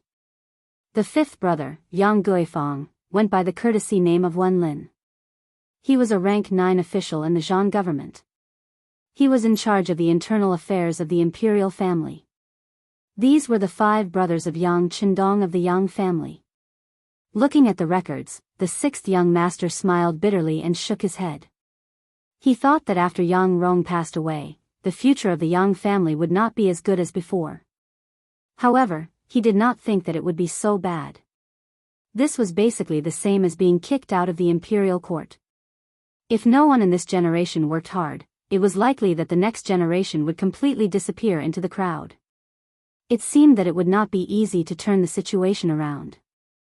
Yang Qindong had to do a lot of things. Forget it. Since I am here, the situation will naturally change. Yang Qindong said confidently in his heart. Then, she took the information of the 6 sisters and read it. Unknowingly, she fell asleep. The next day, the second day after Yang Qindong arrived at the Yang clan manor, it welcomed its first group of guests. They were the Yang family's 4th brother Yang Yang, 5th brother Yang Guifang, 5th sister Yang Li, 6th sister Yang Qin, eldest brother's son Yang Zhao, 2nd brother's son Yang Yan, and 3rd brother's son Yang Luan. With the sudden arrival of so many relatives, the main hall of the Yang family village became very lively. Yang Qindong was no longer as tired as he was yesterday. He was now full of energy. He, who was still dressed in green, greeted his brothers and sisters one by one. This was the first time that Yang Dong, not that Yang Qindong, saw these relatives. When his mother passed away, although they had personally or sent people to the Yang family mansion, at that time, Yang Qindong was in a coma due to grief and did not see them at all. 6th brother, your spirit is much better than when you were young. How is it? Is there any problem with your body? Fourth brother Yang Chendong was tall and big. He was half a head taller than the current Yang Chendong. As soon as they met, he patted his shoulder affectionately. Seeing that Yang Chendong was indifferent and unaffected, he nodded his head in satisfaction. Not bad, your body is fine. From now on, follow fourth brother. I will bring you to see the prosperity of the capital. If there are any blind people, the two of us will beat them up together. Ha ha ha. A hedonistic son was indeed a hedonistic son. The moment they met, he invited them to fight together. Fourth brother, sixth brother has just arrived. Don't lead him astray. Fifth brother Yang Chendong had the face of a scholar. He looked honest and sincere. He was afraid that fourth brother would lead Yang Chendong astray, so he spoke up to ease the situation. Enough, fifth brother. If you don't want to fight with fourth brother, then don't stop sixth brother, okay? Ever since father passed away, look at what our young family has become. Even if we have to live with our tails between our legs, we should still have the courage to go out and fight. The more he spoke, the angrier he became. Yang seemed to want to use this opportunity to vent something. In this regard, Yang Chendong vaguely felt something, but he didn't point it out. After all, the investigation by the Security Bureau was only superficial. He still needed to find out the character of his brothers and sisters by himself. Okay. Seeing that the family was about to quarrel as soon as they met, fifth sister Yang Li hurriedly interrupted. Sixth sister Yang Qin didn't even look at her two brothers. Instead, she smiled at Yang Chendong and said, "Sixth brother, you must have had a hard time on the road. I heard that there is a disaster in Fujian. You didn't encounter it, did you?" "No, I was hiding." Yang Chendong chuckled. He didn't seem to be a shrewd person, but inside, he was happy because of these words of concern. In his previous life, Yang Dong was an orphan. He grew up in the village and was busy running around when he joined the army. He didn't even have a home. He also didn't have any brothers or sisters who cared about him. Now that he had these brothers and sisters, there were people who cared about him. This made him very happy. That's right. When a scholar meets a soldier, he can't explain himself. Hiding is the right thing to do. Yang Qin also chuckled. Yang Chendong nodded repeatedly. Then, he had Xiaoyin bring out the prepared fruit platter. This was all made by the cook, Yi Chioer. It was modified according to Yang Chendong's suggestions, so it naturally tasted good. When the fruit platter was brought out, the brothers and sisters all praised it loudly after tasting it. This was especially true for the three nephews. They ate until their hands and mouths were full. Even though their stomachs were stuffed, they still didn't look satisfied. Don't worry. When we leave later, each of you should bring 2 platters back and let your family have a taste. Yang Chendong was still chuckling. At the same time, he felt a little bitter in his heart. Although the fruit platter tasted good, it didn't seem to be enough to make the Yang family eat to such an extent. However, this was still the case. It was obvious that the descendants of the Yang family didn't have a good life. It was far worse than he had imagined. Sixth brother's food is indeed delicious. When we leave later, let's bring some back and share it with your sisters-in-law. Yang said without hesitation. Then, his gaze landed on Yang Chendong and the other nephews. He waved his hand and said, "Since you've seen them and eaten, you can go out and play." Yes. Yang Chendong and the other 2 nephews felt a little awkward staying here. Since they had the chance to go out and relax, they naturally agreed. Soon, only Yang Chendong, his 2 brothers, and 2 sisters were left in the main hall. Without his children around, Yang's expression suddenly became much more solemn. "Sixth brother, what do you intend to do in the capital this time around?" "Of course, I'm going to become an official." "Sixth brother might be young, but you're already a rank 9 official. Of course, you have to serve the royal court." Before Yang Chendong could reply, 5th brother Yang Guifang had already made the decision for him. Become an official? Yang Yang's voice was filled with disdain when he heard those words. My brothers, including me, are all officials, but what have we done? We're just idling away our days and using up the legacy our father left for us. Now that the eunuchs are in power, I don't think there's any point in becoming an official. Yang Yang had beaten up a little eunuch who didn't know his place. If Yang Rong was still around, this wouldn't have been a big deal. But now, eunuchs had extremely high statuses. If not for the fact that his father was Yang Rong, and that the little eunuch didn't have any status, Yang Yang would have already been sent to prison. It was unknown whether he was still alive or not. What else can you do if you don't become an official? You have to live your life, right? Yang Guifang didn't agree with fourth brother's opinion, and his words carried a hint of rebuttal. There are many ways to live your life. Now that sixth brother has the Yang family manor, it's enough for you to support yourself. Why do you need to become an official and suffer such humiliation? The more Yang Yang spoke, the more agitated he became. His face was flushed red, as though he was reminiscing about his past. Seeing that fourth brother and fifth brother were about to quarrel again, Yang Chendong naturally didn't want to break the harmony. He smiled and said, even if you don't become an official, you can still do business. That way, you can earn more money and support yourself. Originally, Yang Chendong just wanted to say that there were many other ways to go if he didn't become an official. There were many choices. But he didn't expect that when these words came out, the entire central room immediately became quiet. Everyone looked at him with surprise and shock. What? Did I say something wrong? Yang Chendong had a puzzled look on his face. Thinking back carefully, he didn't do anything excessive. That. Sixth brother, don't make fun of sixth sister. I did marry a businessman, but he still treats me well.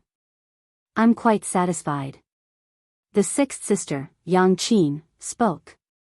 As she spoke, she lowered her head, as if she had done something shameful. What's going on? Yang Chendong was even more confused. He really didn't know why everyone was looking at him like this, and he didn't know why sixth sister would say this. Yang Chendong opened his mouth wide with a puzzled look. He looked at fifth sister Yang Li's eyes. Sixth brother, do you really not know? Your sixth sister married a businessman. You also know that a businessman's status is only slightly better than a slave status. It's even worse than an ordinary person. Oh. At this moment, Yang Chendong suddenly remembered that in the Great Ming Dynasty, people were divided into classes. To be specific, they were divided into 5 classes. The first class was the noble class, which was usually dominated by aristocratic families. The second class was the good class, which referred to ordinary people. The third class was the merchant class, which, as the name suggested, was a merchant. The fourth class was the slave class, which was the status of a slave. Once sold, it might be a slave class for life. Unless the master was willing to give the government a large sum of money to change the class, the children born would also directly become a slave class. The fifth class was the cheap class, which referred to prostitutes, actors, and so on.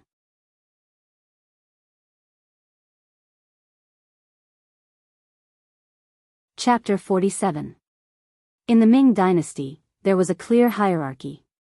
When the Ming Dynasty entered a period of decline, the merchants slowly developed to the same level as the commoners. Since ancient times, money made the world go round. However, the sixth sister, Yang Qin, married a merchant. Because of this, the eldest and second brothers of the Yang family were very unhappy. However, their father had already passed away and their mother was still alive, so it became a reality. Just now, Yang Chendong casually said that he could do business to earn money. It was no wonder that everyone looked at him like that. Even the sixth sister, Yang Qin, took the initiative to explain. It was reasonable for them to think that she was secretly hinting at him. Suddenly thinking of this, Yang Chendong immediately said to the sixth sister, "It's my fault. I really didn't think too much. Also, when I said business, I wasn't talking about other people. This is my true thoughts." Your true thoughts?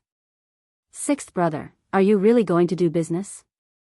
The straightforward fourth brother, Yang, widened his eyes in disbelief. Yes. Yang Chendong knew that some things had to be explained clearly in advance. Otherwise, if he did something and his brothers and sisters came to persuade him, it would be bad for his face. Business can earn money and strengthen the country. Why not? Also, I'm not just doing business. I can do business as an official. That way, won't there be some benefits? Do business as an official? This time, it was the fifth brother, Yang Guifang, who shook his head. Sixth brother, you should know that if an official wants to do business, the lowest rank one can do it. You're only a ninth rank official right now. It's easier said than done. Rising from the 9th grade to the 5th grade was more than just 3 grades in a row. One had to go from the 8th grade to the 7th grade to the 6th grade to the 5th grade. Even if one wanted to reach 5th rank, one had to go up 7 ranks. Even the eldest and second brother, who were doing the best in the Yang family, were only 6th rank. Even if they wanted to go up half a rank, it was extremely difficult. How old was Yang Chendong, and he didn't have any contributions. Wanting to do this was no different from a fantasy story. Hee, it's fine. I know what I'm doing. Yang Chendong just smiled calmly. Since he wanted to do business, he naturally knew the rules here. He had already thought of a way and believed that it wouldn't be difficult to get a 5th rank official.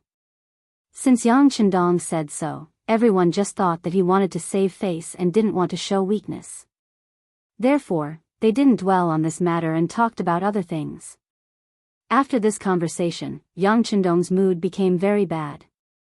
He was even furious in his heart. According to what 5th sister Yang Chendong had said, after knowing that 6th brother had come to the capital, all the elder brothers and sisters should have come.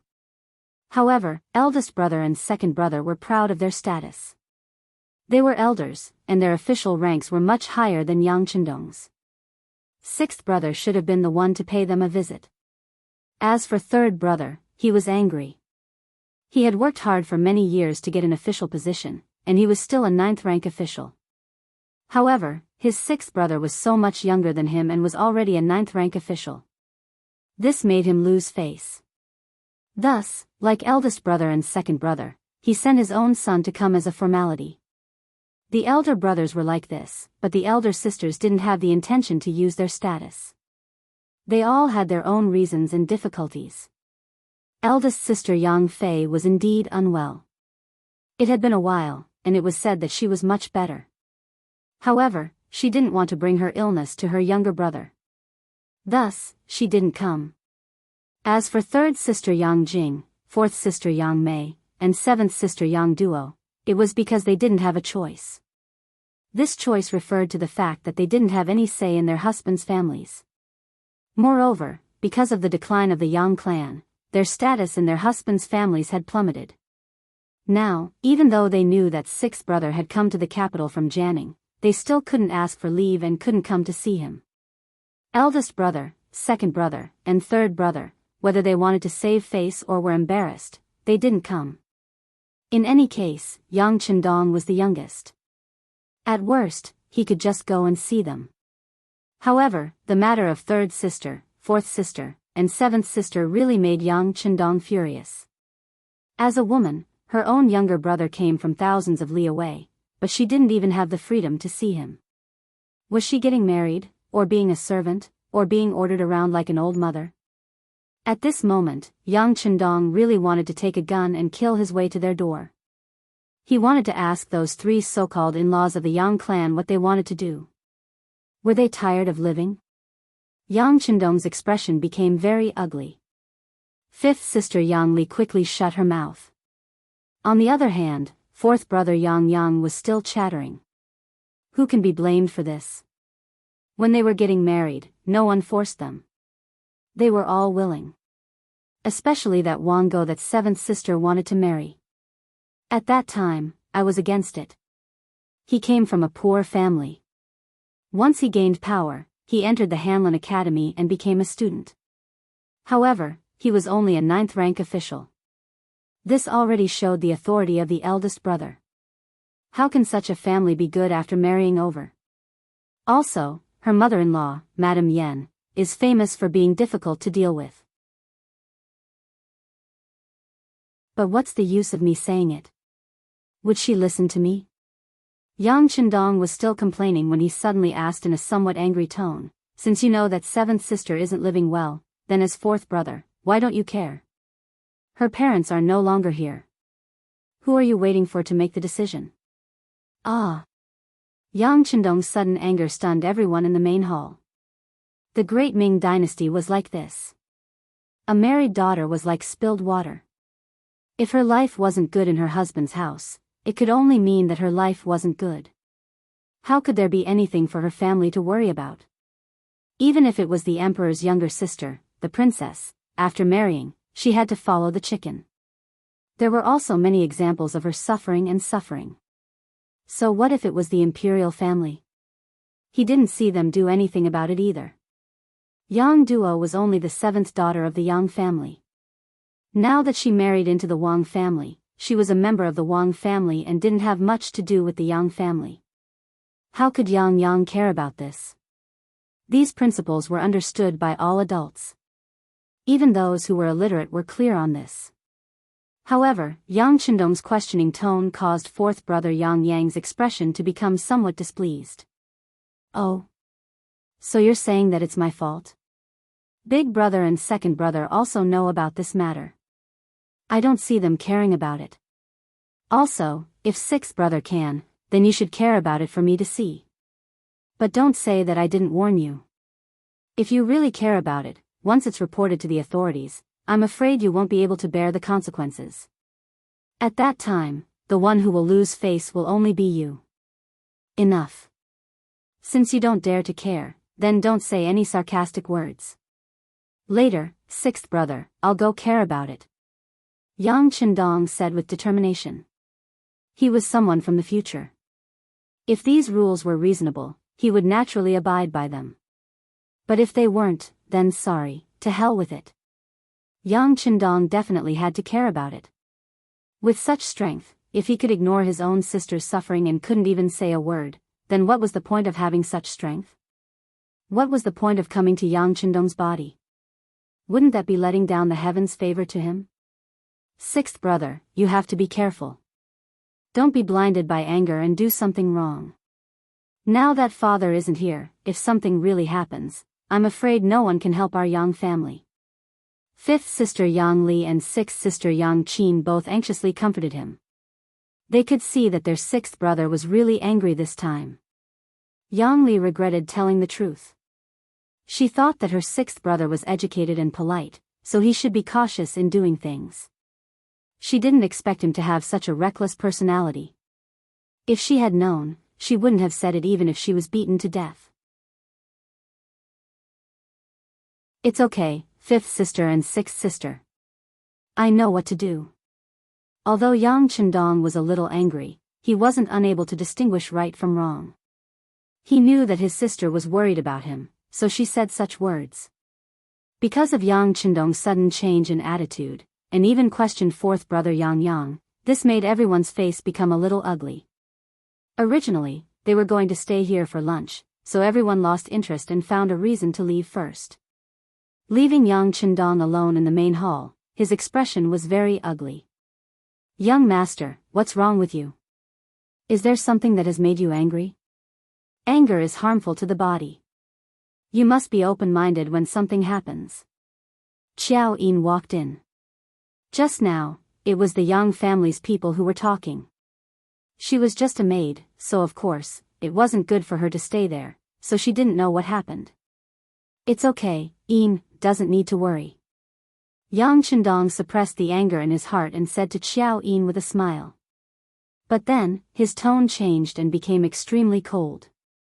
He shouted outside the main hall, Tiger's Mane, get your ass in here for this young master. A figure suddenly appeared like a ghost. Tiger's Mane half knelt on the ground with a plop. Young master, please give your orders. Although he didn't know why the sixth young master was angry, Tiger's Mane felt a murderous aura. He had already prepared himself. Once the young master said that he wanted to kill someone, he absolutely wouldn't blink an eye. Go, investigate that person called Wang Go and his mother, Madame Yen. I want to know the current state of my seventh sister's life. Once you're done, report back immediately. If there's no news before nightfall, all members of the security bureau in the capital will be fined a year's salary and receive 10 strokes of the military rod. Yes. If there's no news before nightfall, Tiger's Mane will come see me with his head. He stood up and turned around. At this moment, Tiger's Mane hated that person called Wang Go to the core. Only then did Xiao Yi know that the young master was annoyed by the matter of the Yang family's seventh sister. She hurriedly got up and walked behind Yang Chendong. She lightly patted his shoulder and said softly, "Sixth young master, is seventh young miss unhappy?" "It's not unhappy, it's very bad."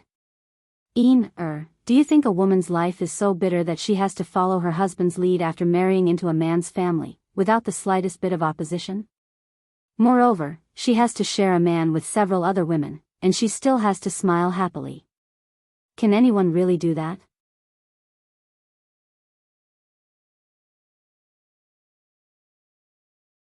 Chapter 48. As Yang Chendong spoke, he thought about how in the modern society, men and women were said to be equal and women could hold up half the sky. But in reality, women were spoiled to the heavens. If things did not go well, they would be threatened with divorce. In some big cities, the divorce rate was higher than the marriage rate. Even so, women would still feel unbalanced and think that they were unlucky to not have met a good man. If they were allowed to come here, they would quickly reflect on themselves and realize how fortunate they were. Yang Chendong was still arguing for the women of the modern era, but Xiao Yin said matter-of-factly, "If you marry a chicken, follow the chicken. This is a natural thing. Women are born like this. They have to prioritize men. Men are their sky. Whatever they want us to do, we will do it. If we make a man angry, then it's our fault. The fault lies with us." Yang Chendong was speechless again. He realized that discussing women's rights with Xiao Yin was not going to work. Even if it was for their own good, after thousands of years of education, some things could not be changed so easily. Even if it was for their own good, it would take time for them to accept it. Forget it, forget it. Yang Chendong shook his head and gave up on the idea of reasoning with Xiao Yin. Perhaps no matter how things changed, there was one thing that would not change, and that was to not reason with women. Otherwise, the one who would be hurt would be the man. Tiger's Mane moved quickly. In just 4 hours, he arrived at Yang Chendong's study. Then, some information about Wang Go was placed on the desk. Yang Chendong waved his hand and told Tiger's Mane to rest. He believed that he must have not eaten. After there was no one else around, he picked up the information and started reading. Wang Go, from Nanjing, came from an ordinary background. His ancestors had been farmers for generations. When it came to him, he was diligent in his studies and became a scholar. In addition, he had a dignified appearance. When a man reached the Tao, even his chickens and dogs rose to the heavens. His dog life was not bad. He entered the Hanlin Academy and became a student, a 9th-rank official. Then, when he entered the capital, Wang Go left his daughter who had served him for many years in the Nanjing countryside and married the 7th daughter of the Yang family, Yang Duo. For someone like Wang Go to be able to marry the daughter of the late minister of the Ministry of Works was a very fortunate thing. For this reason, he was proud of himself for a long time. However, after marrying her, he realized that although his wife looked decent, she was just a flower vase. She did not know how to do any housework. Because of this matter, the relationship between the mother-in-law and daughter-in-law was very tense. At first, Wang Go would say a few good words for Yang Duo, but after a long time, he found that this woman had nothing good about her except for her good looks. In addition, the Yang family's influence was getting weaker and weaker. In the end, he began to dislike them. At first, he only scolded them a few times. Later on, there were punishments. Until now, he even took back the right to leave the house. In the beginning, Wang Go was still a little afraid because he knew that Yang Duo had 5 brothers and 5 sisters in the capital. If these people came to find him, he was afraid that it would not look good for him. However, after a long time, no one asked about it at all. He was completely relieved. He directly ordered Yang Duo around as if she was a maid. He found another average-looking concubine to accompany her. Normally, such a thing would not happen in the Great Ming Dynasty. But when they encountered such a thing, they could only endure it. If the family was strong enough, they might be able to influence it. If the family was weak, no one would care or ask about it. Even if the woman died one day, her family could only sigh and lament that her fate was not good. This was the state of the country. In the face of such a common phenomenon, it was impossible to change it with the strength of 1 or 2 people. Unfortunately, Yang Duo was Yang Chendong's sister. Although their relationship wasn't very good, Yang Duo was Yang Chendong's sister. In the past, Yang Chendong would not care about 7th sister's business. However, it was impossible for the current 6th young master to do so. Not to mention that he had already bragged in front of his brothers and sisters, he was the 6th young master of the Yang family. He would not allow others to bully the Yang family. He had been thinking about how to make a commotion in the capital. Now, it seemed that the breakthrough was in front of him. Early the next morning, Yang Chendong did not do morning exercises. He hurriedly ate breakfast with Tiger's Mane and rode the new steward Yang Ningbei's horse to the capital. Yang Chendong and Bai Yunfei only took less than an hour to cover the distance of 15 miles. Dismounting from his horse, the 6th young master looked at the Yongding gate above his head and said firmly, "Tiger's Mane, lead the way." After entering the Yongding gate and passing through Lolakang, they arrived at a house facing the street. The 2 words, Wang Residence, on the gate were very obvious.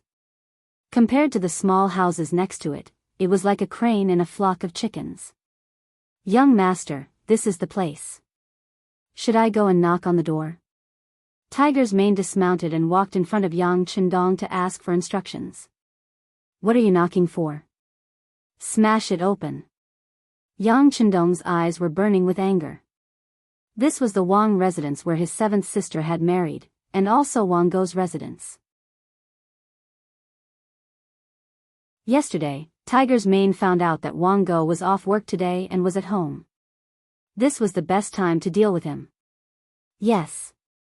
After yesterday's investigation, Tiger's Mane found out what had happened to the 7th young mistress.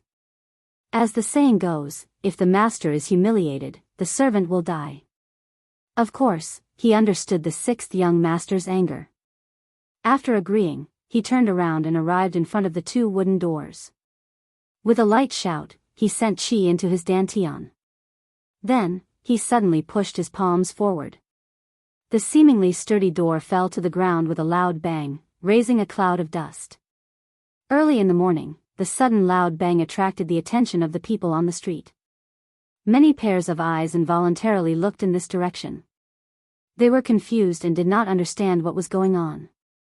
Could it be that a thief had appeared? But this was broad daylight, no bad person would have the guts to do this. The door was pushed open and Yang Chendong walked in with a horsewhip in his hand. Behind him was Tiger's Mane, who also had an aggressive look on his face. In the courtyard of the Wang residence, a man who looked like a scholar was standing there washing his face. Beside him, a woman with an extraordinary temperament but an extremely gloomy expression was standing there with a handkerchief in her hand. She seemed to be waiting to wipe the man's face. After a loud bang, the 2 people's attention was completely drawn to it. When the dust settled, a man in a green robe appeared in their sight. Sixth brother. When she saw the person, the woman holding the towel was first stunned, then her face became filled with panic. She then lowered her head and turned to leave. "Wait." The man beside her reached out and grabbed her arm. "What did you just say? Do you know this person?" Pointing at Yang Chendong who was striding over, Wang Go's face showed a vicious expression. Smashing someone's door was no different from slapping someone's face. The Wang residence's door being smashed early in the morning was equivalent to the Wang family's face being slapped. As such, how could Wang Go let it go? Seeing Yang Duo's expression, how could he not understand that this person had something to do with her? He's mine. Yang Duo wanted to deny it, but when she thought about how Wang Go and his mother would bully her if she lied, she became nervous. She stuttered for a long time and couldn't make herself clear. Using this time, Yang Chendong had already walked in front of Wang Go. When he saw that this person was grabbing Six Sisters' arm, his expression became even colder. You're Wang Go? Even though he had guessed something and was about to make a move, he still had to make sure of the person's identity. This official is Wang Go. May I ask who you are? Wang Go was not afraid of Yang Chendong because he was in his own courtyard. Seeing that the other party was not very old, he felt even more confident. He should be a wastrel or a helper that the Yang family had found. Regardless, he had the protection of an official. Unless the other party's background was very big, who would dare to make a move on his own? Raising his head, Wang Go wanted to use his power to intimidate. However, before he could finish speaking, a large palm was already in front of his face. In his eyes, it was infinitely enlarged. Then, there was a crisp, "paw" sound, and the clean sound of a slap rang out. Yang Chendong used a lot of strength in this slap. It was guaranteed that the redness and swelling would not subside within half a month. This was also because he was really angry and was really angry. After taking the slap, Wang Go only felt stars before his eyes. There was a golden light in front of him, and then there was an intense pain on his face. It seemed that something had fallen from his mouth. He instinctively reached out to catch it, and 3 teeth fell into his hand with blood. At that moment, he was so scared that he was about to cry. He muttered, "It's bleeding. My teeth fell out." As a person who only knew how to read books, a gentleman used his mouth and not his fists.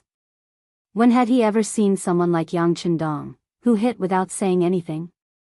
Not to mention that he was not prepared. Even if he was prepared, seeing blood would cause his mind to be in chaos.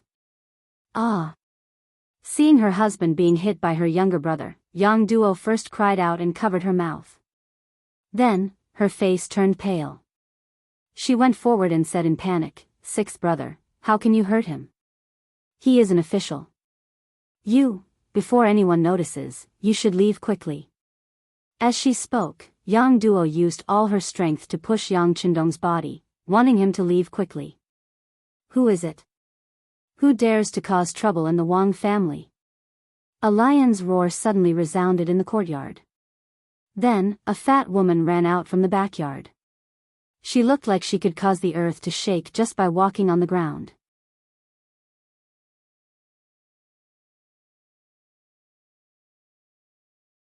Chapter 49.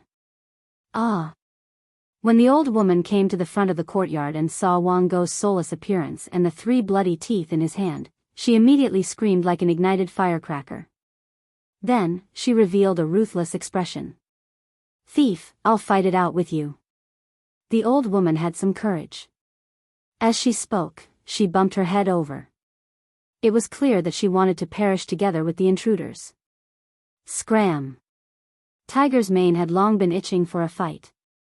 However, without the 6th young master's order, he didn't dare to make a move. Now that the old woman had rushed over, how could he let the 6th young master do something like beating a woman? He stepped forward, lifted his leg, and kicked. Under the powerful force, the old woman flew out with a plop. She flew a full 3 to 4 meters before landing on the ground. Tiger's mane didn't use too much strength in this kick. He also knew that today's matter was mainly to teach a lesson. He couldn't kill, otherwise, the trouble wouldn't be small. But even so, this kick made Wang Go's mother, Lady Yan, look extremely pained. After landing on the ground, she howled like a pig being slaughtered. "Ah, I killed someone, I killed someone." Sitting on the ground, Lady Yan endured the great pain from her body. Her hands continuously slapped the ground, completely looking like a shrew. "You still dare to scream? Whip her again." Yang Chendong looked at Lady Yan with disgust. Just now, when Yang Duo accidentally grabbed his arm, he saw that 6 sisters' jade-like arm, which was originally as white as a lotus root, was now covered in bruises. If he guessed correctly, these should be marks left behind by forceful pinching. And most of them should be this old woman's doing. Even so, how could Yang Chendong spare her? He just whipped her again. If he could, he even wanted to directly kill her to vent his anger. Don't. Seeing that sixth brother wanted to hit her mother-in-law, Yang Duo's originally pale face became even more bloodless. She was really frightened. Tiger's mane only listened to the sixth young master and had to carry out his orders. Without saying another word, he took 2 steps forward and lashed out with his horse whip, striking Lady Yan's face. A bloody gash ran from her forehead to her chin. It was very obvious. Then, blood flowed out from the wound. The pain of this whip far exceeded the strength of the previous kick. Yan Shi, who was in so much pain that her mouth twitched, didn't dare to cry out. However, when her hand touched the wound and touched the dark red blood, her expression changed greatly. She was about to faint in a flash. "You're not allowed to faint. Otherwise, I'll beat you awake." Yang Chendong only beat them up as a means. His real purpose was to teach them to treat his own sister better. Before that, no one should even think about fainting or playing dumb. As expected, Lady Yan, whose head was about to tilt when she heard Yang Chendong's words, was immediately energized. She forced herself not to fall to the ground. It was said that evil people needed to be dealt with by evil people. These words sometimes made sense. Yang Chendong's series of actions when he entered the courtyard really scared Wang Go and Lady Yan. Seeing the two of them calm down and looking at him with panicked eyes, Yang Chendong coldly snorted and said, "Listen well. This young master is Yang Chendong. I am the 6th young master of the Yang clan. Yang Duo is my sister. You actually dared to bully her. This is disrespect to our Yang clan. Today, I'll teach you a lesson on behalf of my deceased parents. If you dare to treat my sister like this in the future, then next time, it won't be as simple as teaching you a lesson. Of course, you can choose not to believe me. However, I want to say that the consequences of trying are not something you can bear. After all, you only have one life." After coldly throwing down these words, Yang Chendong's expression turned. He looked at the trembling Yang Duo with a slightly more amiable expression. "7th older sister, they won't dare to treat you like this in the future.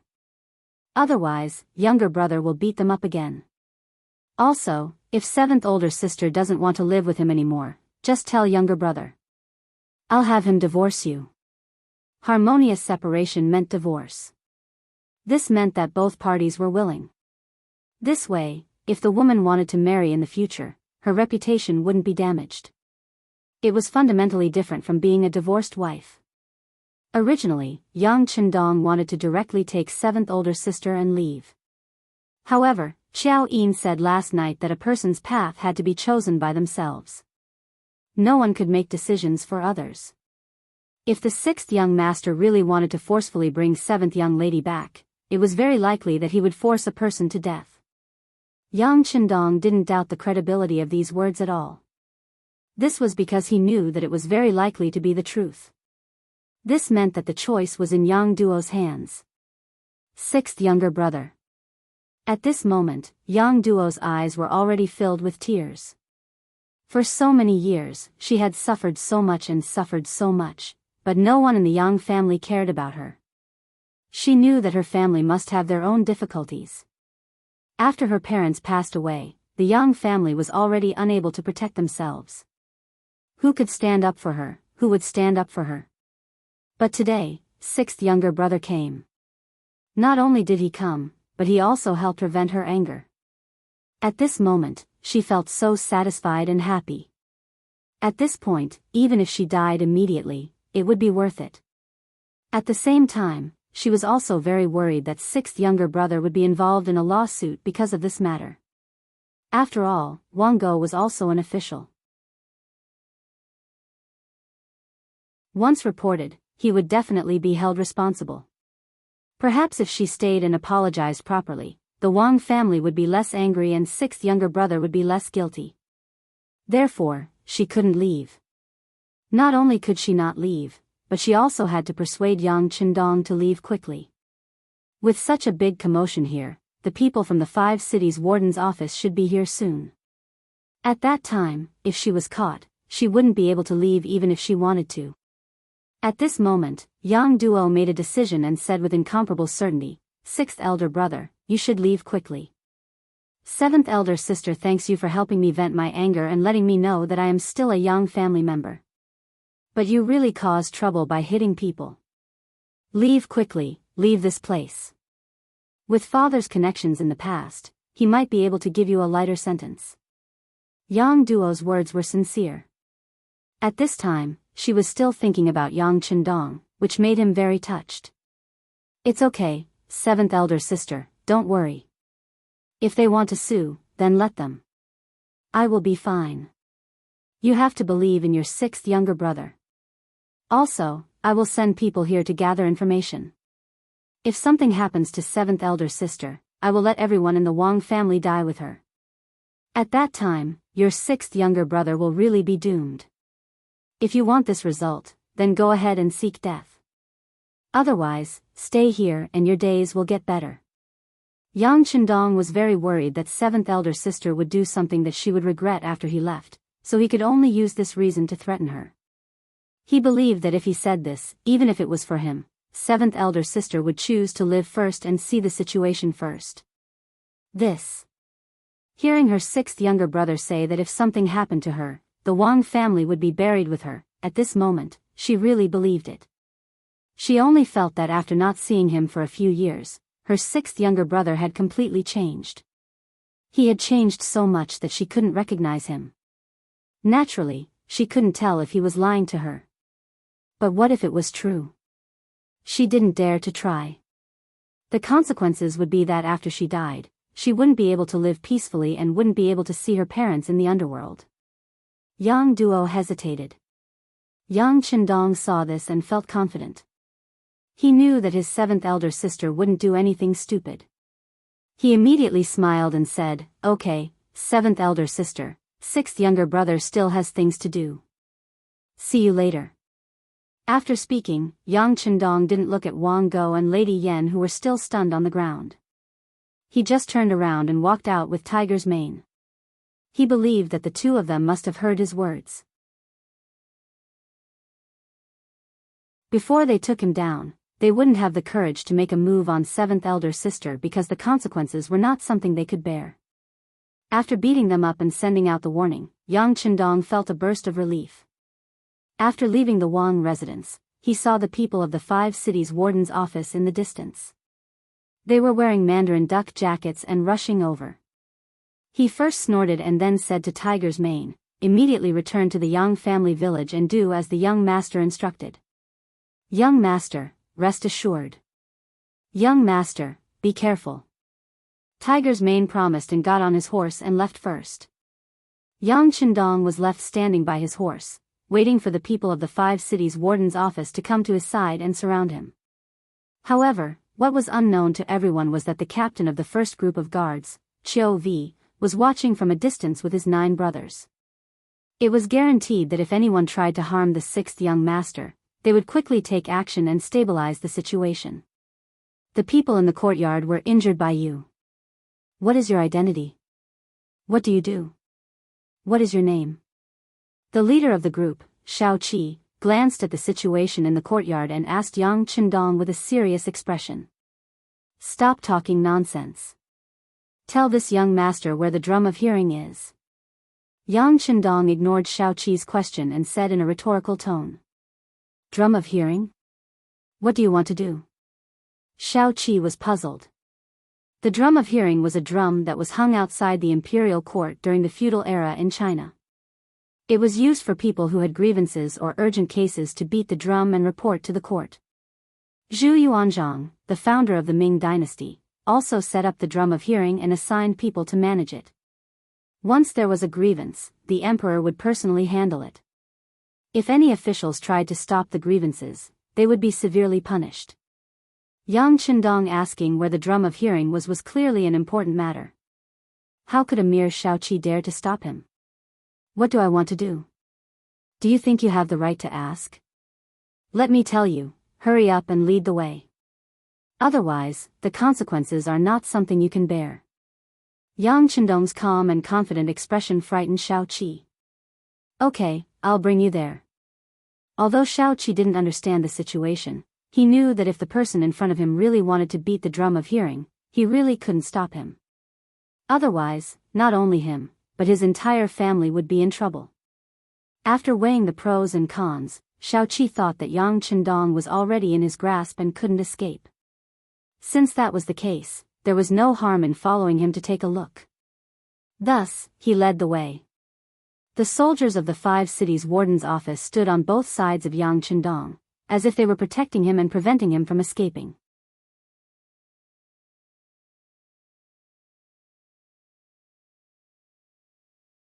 Chapter 50. On the streets, this scene became a common sight. Many people who didn't know what was going on were wondering what was going on when they saw someone being escorted by soldiers of the 5 cities' warden's office heading toward the imperial city. What was the identity of this young master? Yang Chendong didn't realize that he was committing a crime. As he walked through the streets of the capital, he looked left and right. This was the capital of the great Ming dynasty. How fortunate was he to be able to enter the capital and observe it closely. The group didn't travel very slowly. In just an hour, they arrived at the drum outside the right gate of Chang'an. When a drum that was half the height of a person appeared in front of him, Yang Chendong dismounted from his horse and strode to the drum. Dong, dong, dong, he struck the drum 3 times in a row. The sound of the drum immediately spread far and wide and could be heard clearly even in the nearby imperial city. The flag officer originally wanted to see if Yang Chendong really dared to strike the drum.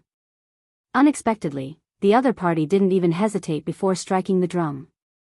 At that moment, the flag officer retreated a few steps. He had finally met a ruthless person today. However, this was the first time he had encountered a situation where the perpetrator wanted to cry out for justice. In the main hall of the imperial palace, a court session was underway.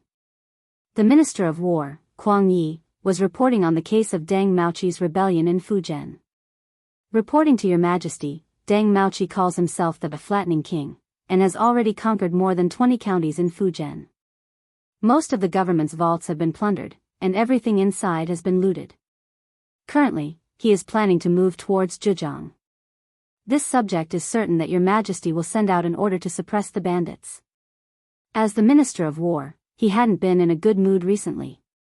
He had originally thought that Deng Maoqi was just a country bumpkin who had brought some commoners to cause trouble. All he needed to do was to mobilize the soldiers from the nearby guard posts. However, he had never imagined that the county government would be attacked several times in a row, causing the defensive line to collapse. This caused Deng Maoqi's momentum to grow, and he seemed to be unstoppable. Of course, Kuang Yi didn't know that this was the doing of Leng Song's soldiers. He followed the ideology of robbing as many people as he could and used Deng Maoqi's name to take down several important counties. As a result, the defensive line that the soldiers had set up was broken, causing the flames of war to burn even more fiercely. They're just a bunch of foolish commoners. How could they cause such a huge incident? Zhu Qizhen, the lofty hero Sex Zhu Qizhen, who was dressed in a golden dragon robe, was very puzzled. As he spoke, he looked at ceremony supervisor Wang Zhen, who was standing to the side. Wang Zhen's ability to read people's expressions was outstanding. After noticing Ying Zong's gaze, he asked, Minister Xia, did the nearby guards fail to dispatch troops and thus delay the opportunity? No, they did their best. Unfortunately, the bandits were too powerful and could not be stopped. Kuang Yi did not show the slightest disrespect just because Wang Zhen was the one asking the question. In fact, in the imperial court, it was not uncommon for Wang Zhen to ask questions on behalf of the emperor. As time passed, everyone naturally got used to it. Kuang Yi and Wang Zhen had always minded their own business. Even if their relationship wasn't good, it wasn't bad either. This ceremony supervisor didn't have any intention of framing Wang Zhen. Furthermore, he knew that internal chaos and instability in the imperial court was a taboo for the country. As such, he didn't dare to do anything at this time.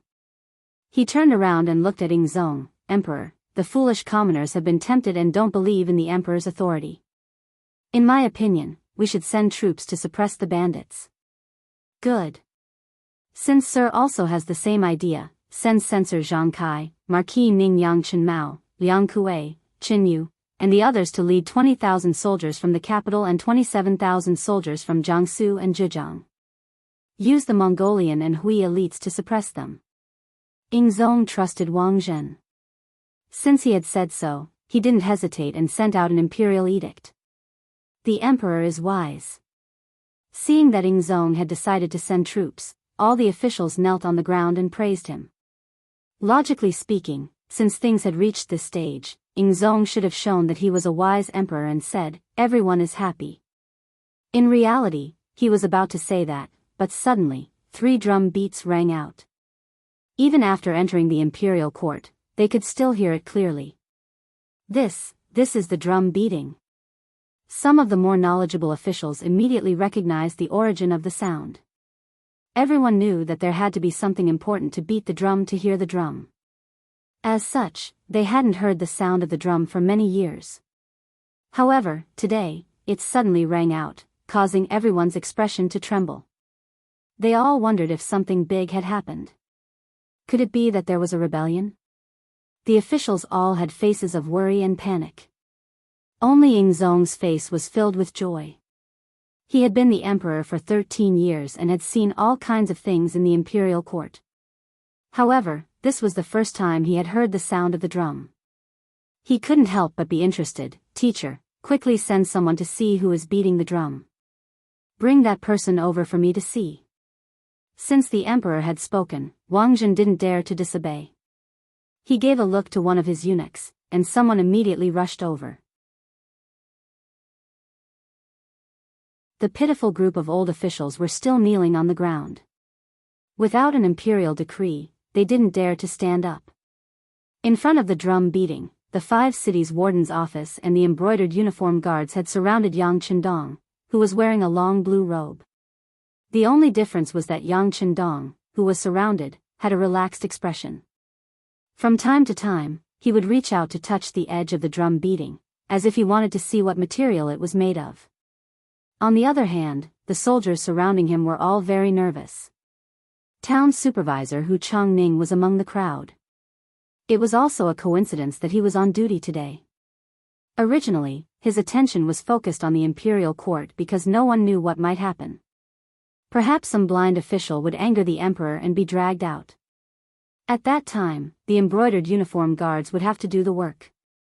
Things like this had often happened in the past.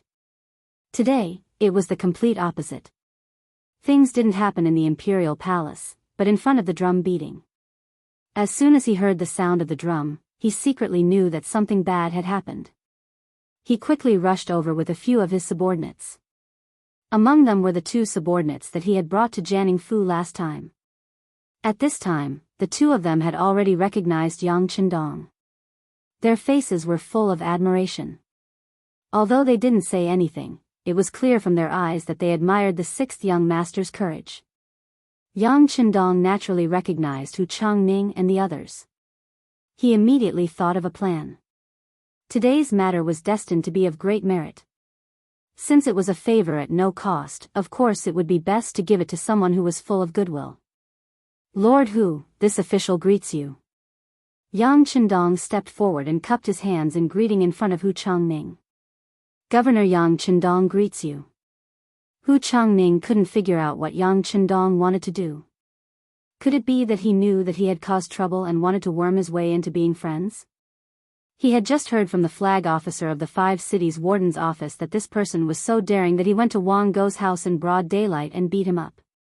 The imperial court had long made it clear that only the imperial power could punish an official. If anyone acted without permission, no matter what reason they had, they would be severely punished. This also meant that Yang Chendong was now a criminal official. What benefits would there be to be on good terms with such a person? If it were someone else, Hu Changning would definitely speak righteously and speak in a businesslike manner. After all, who would want to have any relationship with a criminal official? But Yang Chendong was not someone else.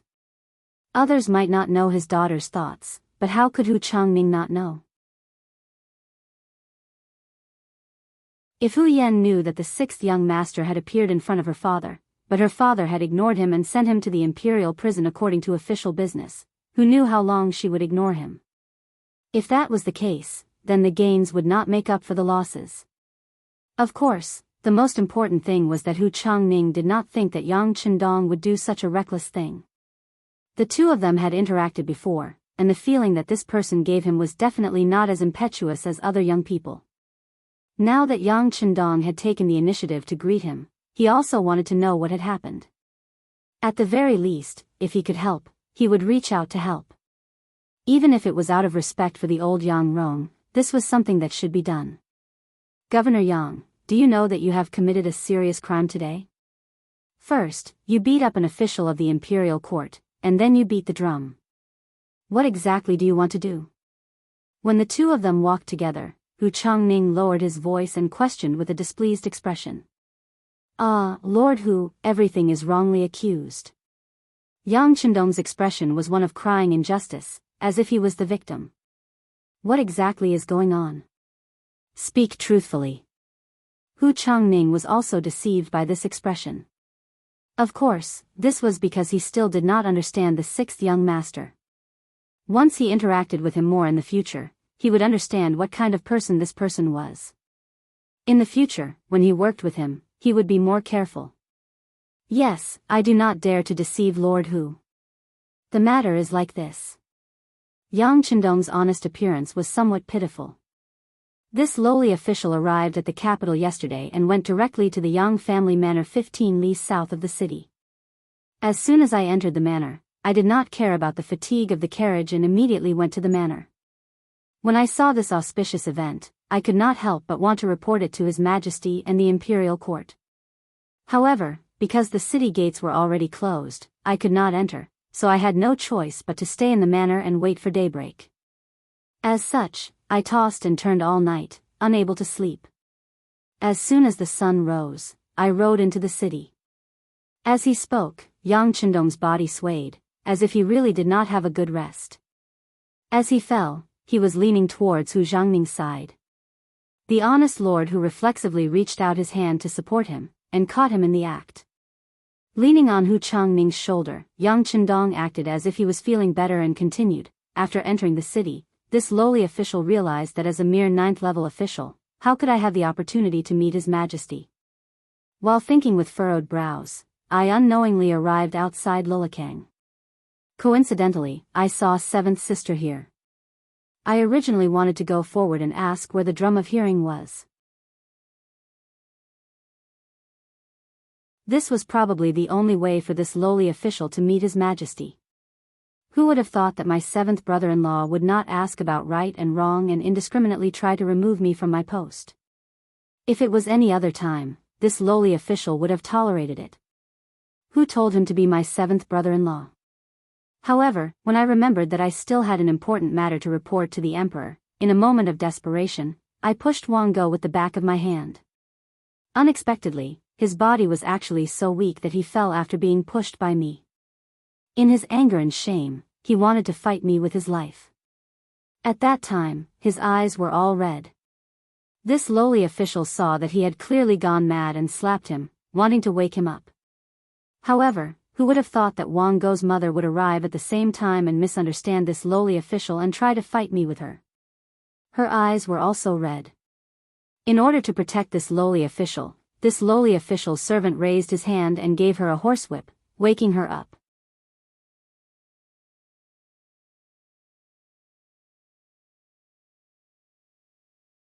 Chapter 51. The story continued. According to Yang Chendong, his actions were completely passive, forced, and helpless. He was the biggest victim. Yang Chendong paid attention to Hu Zhangning's expression and found that he was listening seriously. He smiled and continued. After waking the woman up, this lowly official wanted to go up and apologize. Who would have thought that the soldiers of the 5 cities warden's office would arrive? Only then did this lowly official remember that there was something important to do. I immediately asked the soldiers where the drum was. Lord, who can go and ask? That is what happened. Yang Chendong's confidence in the last sentence was also because he had said so much. Only this sentence was true, and it could stand up to anyone's investigation. Hu Jiangning allowed Yang Chendong to lean on him and listen carefully. When there was no more movement, he made an inference about the entire matter and concluded that the words were not true. What kind of coincidence was it that he came to Seventh Sister's door? The capital was so big, how could there be such a coincidence? It must have been premeditated long ago. But the crux of the matter was not here, but the auspicious matter that Yang Chendong spoke of. What kind of matter could make the sixth young master of the Yang family so fearless and dare to openly beat up an official of the court? Hu Jiangning still remembered Beta Persei's skills very clearly. If Yang Chendong only wanted to take revenge on Wang Go for mistreating his seventh sister, he only needed to send this person in the middle of the night. That way, no one would know. But he did not. Instead, he chose to do it openly, choosing to let everyone know. Could it be that Yang Chendong did not understand the laws of the great Ming dynasty? Hu Jiangning did not believe this. How could such a smart person not know something that even the common people knew? But he still did it. It could only be said that he was very confident in his heart. But what was this confidence? Hu Jiangning could not think of it, let alone guess. He tilted his head to look at Yang Chendong, wanting to ask him clearly. Lord Hu, you don't need to ask me. This lowly official wouldn't dare to boast about such an auspicious item. Now, you only need to go to the palace and tell His Majesty the memorials that this official has just told you. When the time comes, you will naturally have a share of the credit. Yang Chendong chuckled. It was at this moment that he noticed a few eunuchs approaching from the corner of his eye. He hurriedly lowered his head and said, Lord Hu, please go quickly. If the eunuchs snatch the credit at night, it won't be good. Hu Jiangning naturally noticed the eunuch coming from afar and understood the meaning of Yang Chendong's words. He nodded and said, All right, I will believe you this time. But remember, if you dare to lie to me, I will not let you off easily. Don't worry, Yang Chendong replied with a grin as he patted Hu Jiangning's shoulder. No matter what, Hu Jiangning was a man in his 40s. To be patted on the shoulder by a young man who was not even 20 years old, he couldn't help but feel angry. He wanted to vent his anger. Lord Hu, please go quickly. Otherwise, there won't be time for you to perform meritorious deeds. Yang Chendong had already expected this outcome and urged him repeatedly. As expected, once he said this, Hu Jiangning could only suppress the idea of settling the score with Yang Chendong. He turned around and quickly rushed into the palace. But on the way, he was still thinking that if Yang Chendong dared to trick him, he would not let him off easily. But on the other hand, there was no need for him to trick him. After all, he had gone to Jianghu to pay respects to old Master Yang and old Madam Yang. Just based on this, there was no need for him to trick him.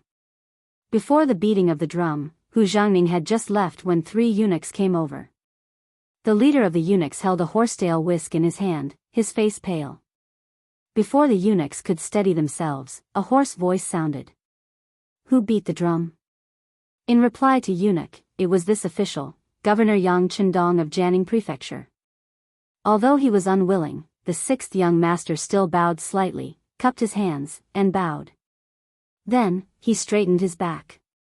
Why did you beat the drum? Is there a grievance? The eunuch instinctively thought that the person who beat the drum had been wronged, and it should be quite a big grievance. Otherwise, why would he dare to do such a big thing? No. Yang Chendong shook his head. Then what is it? The eunuch was somewhat displeased. He was unhappy that Yang Chendong was not tactful. In his opinion, since he was here, the other party should take the initiative to answer the question, instead of answering every time he asked a question. How could this eunuch know that Yang Chendong did not have a good impression of these eunuchs? Who knew how many loyal and wise officials had been ruined by these eunuchs? Just now, he bowed because he was forced by the situation. It was already the biggest concession he could make. Now, how could he give the other party too much face? Of course it's a big matter, and such a big matter can only be told to the current emperor. Yang Qindong straightened his neck, looking like he would not speak until he saw the main person. How dare you? Seeing that Yang Qindong was so arrogant and still acting like this in front of the eunuch leader glared and said angrily. Yang Qindong was not frightened by the eunuch's words at all. Instead, he shook his head and said, I have already asked Sir Hu Changning to report this matter to the emperor and the officials. If this eunuch feels that his status is high enough and stable enough to be higher than Eunuch Wang, then you can arrest this official and put me in prison. However, you must think clearly about the consequences. The eunuch was not afraid of Yang Qindong's threats at all. He was a eunuch and had a powerful group of eunuchs as his backing. He was not afraid of things. However, the mention of Eunuch Wang had truly frightened him. Eunuchs were not afraid of civil and military officials because they all had to listen to the emperor.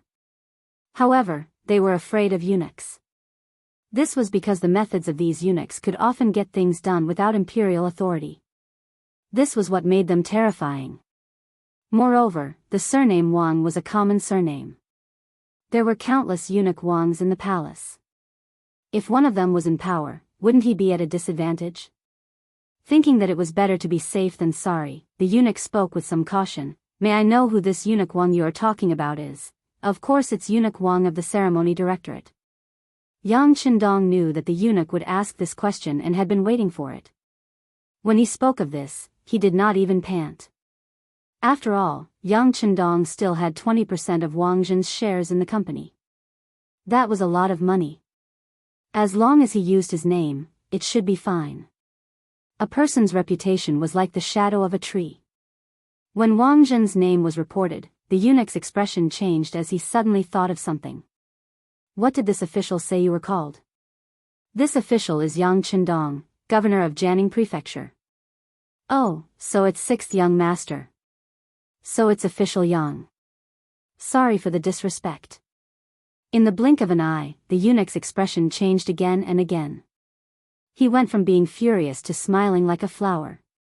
This speed of change was enough for him to be an actor and had the potential to become a superstar. It was obvious that the eunuch had already remembered Yang Qindong's identity after a short while. During this period of time in the palace, he had heard a lot about the 6th young master. The 3 mirrors in the palace were all his methods. It was just that because Jianghu was too far away from the capital, no one thought about it for a while. Now that he knew Yang Qindong's identity, the eunuch's attitude immediately changed, and his face was full of smiles. Official Yang, may I know why you are beating the drum today? Since the eunuch's attitude had changed, Yang Qindong did not put on airs. He immediately moved his head closer and whispered, something good. Something good? The eunuch leader asked in surprise. Yes, something very good. I'll have to trouble you to lead the way. Yang Qindong returned to his smiling self. As he spoke, he handed over a bag of things. Out of habit, the eunuch leader reached out to take it and measured it with his hand.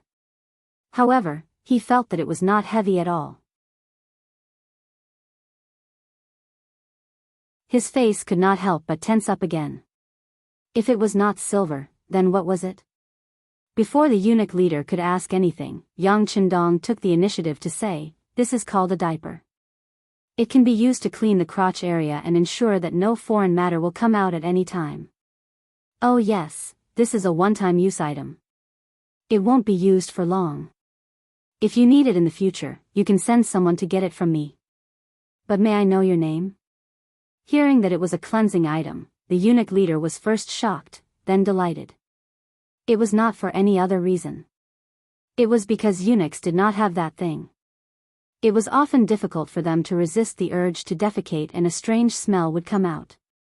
Usually, it was fine, but once they worked in front of the emperor would feel it and loathe them. Often, they would lose their lives. Now that there was something that could help solve this problem, how could he not be delighted? Our ceremony supervisor is Mao Mu. His position is low, and he only occasionally works in front of the emperor. Oh yes, does official Yang's item really have a miraculous effect? Of course. Eunuch Mao, feel free to use it. If I deceive you, you can make things difficult for me afterwards, Yang Qindong said confidently. He had asked Zhou Hua's garment factory to make this item. It had been used on dozens of infants. It had no problem covering their bowels, let alone a lowly eunuch. After knowing that Mao Mu was the ceremony supervisor, Yang Qindong wanted to make friends with him. According to the ceremony supervisor system, besides Wang Zhen, there was also the admiral, head seal, pen keeper, and finally, the ceremony supervisor. However, the lower the rank, the easier it was to make friends with him. If they really became friends, it would be like having a spy in the palace. It would make many things more convenient in the future. The man was in love, and the woman was in love. Yang Qindong and Mao Mu both wanted to make friends with each other, so the two of them chatted enthusiastically. Yang Qindong even suggested to Mao Mu that he use the diapers first. If the effect was good, he could send someone to the Yang clan manor to get it. Afterwards, he could give it to eunuch Wang Zhen and a few other eunuchs. It would be a great service.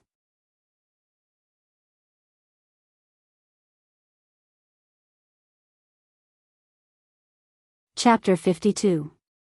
Mao Mu was delighted to hear this. Although he held a post in the ceremony directorate, there was still a gap of several levels between them.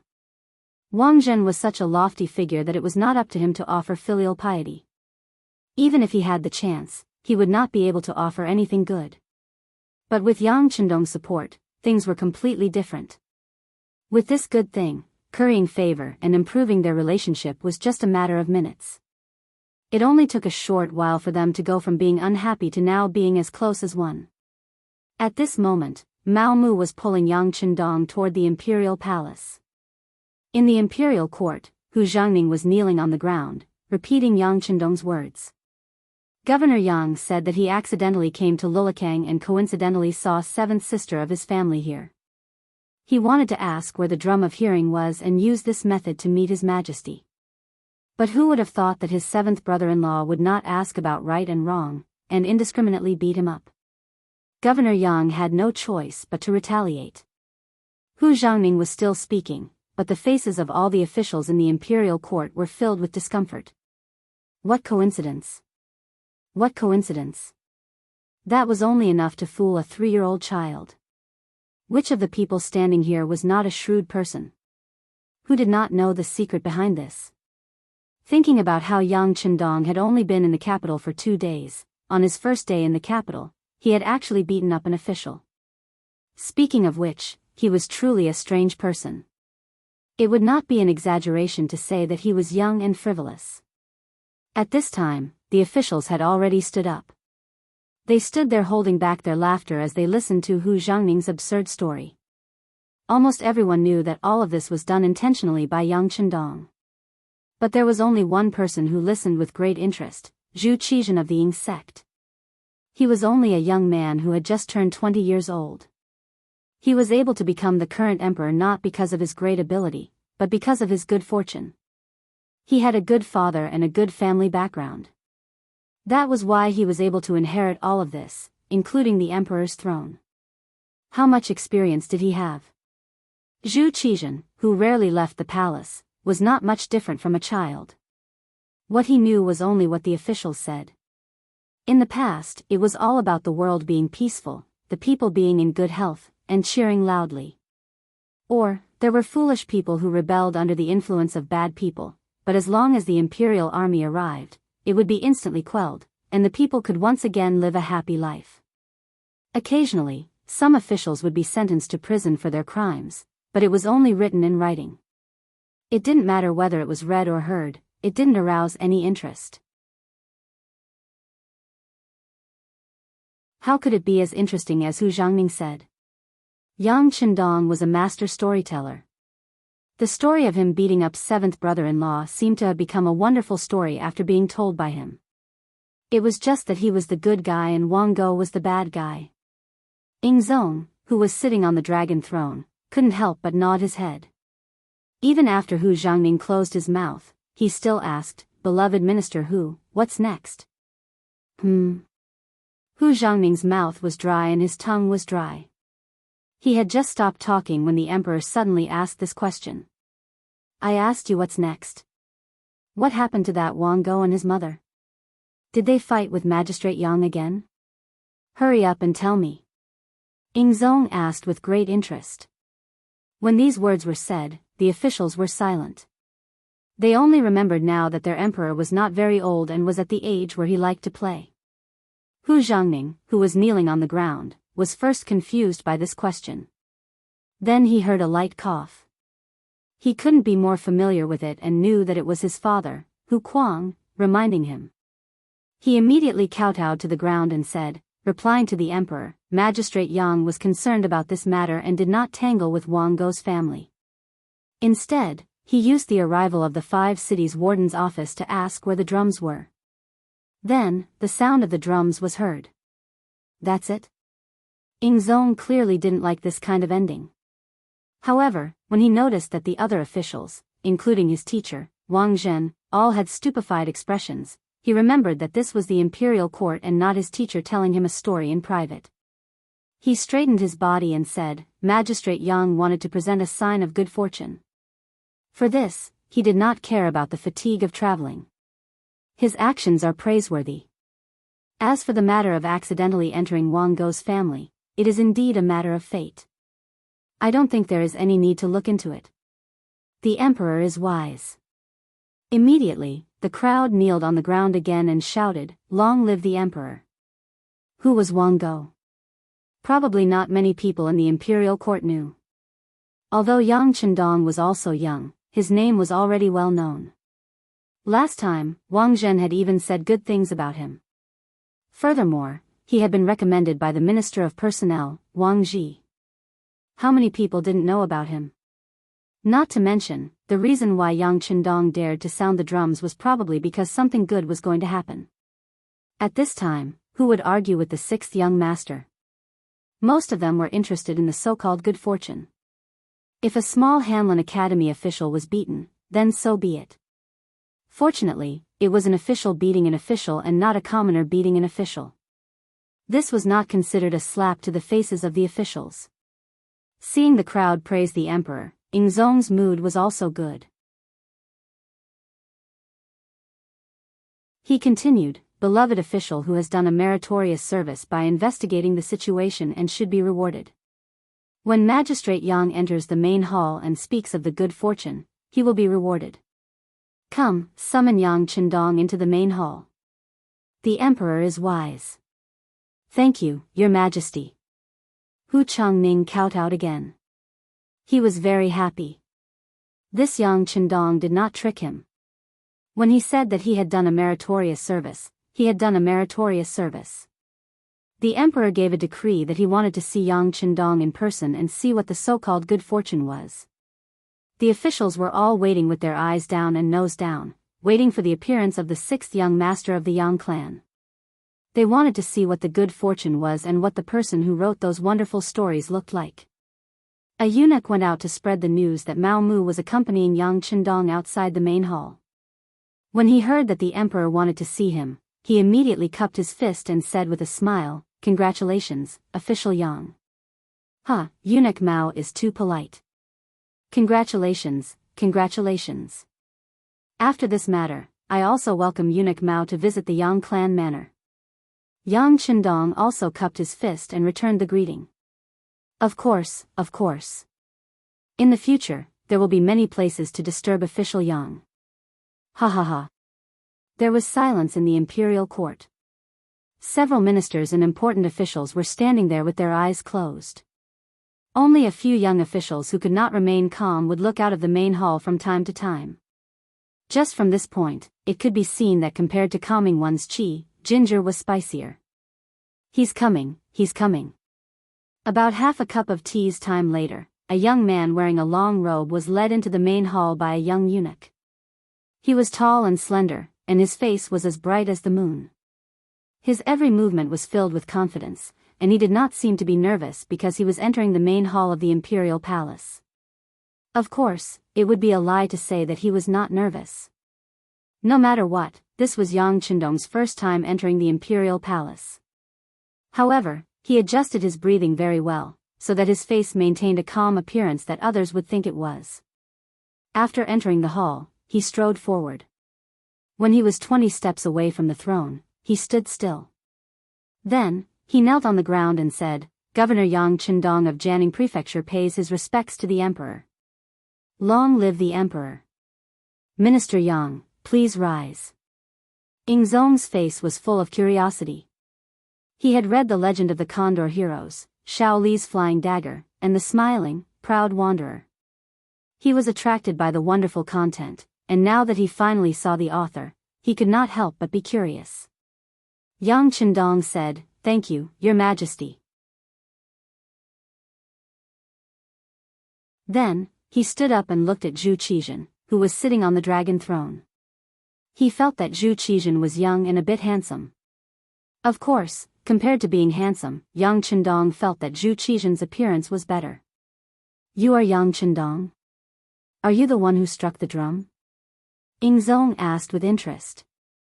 All the ministers present, including Wang Zhen, were looking at Yang Qindong. In fact, among these people, except for Hu Zhangming, who was standing to the side, it was the first time they saw this young man, the founder of Yang Bao. "Replying to Your Majesty, it was me who struck the drum. There was really a great omen in the world, and I was impatient, so I struck the drum. I ask for Your Majesty's forgiveness. No matter, I can understand your intentions. If there is really a great omen, I will acquit you. However, if you dare to deceive me, you will be punished for several crimes. Do you understand?" As Ingzong spoke, his face suddenly became serious and his expression became serious. It was said that accompanying the emperor was like accompanying a tiger. Although Zhu Qizhen was not old, he had been the emperor for 13 years. Once he became dignified, there was still a trace of power. He would be punished for several crimes, not just 2.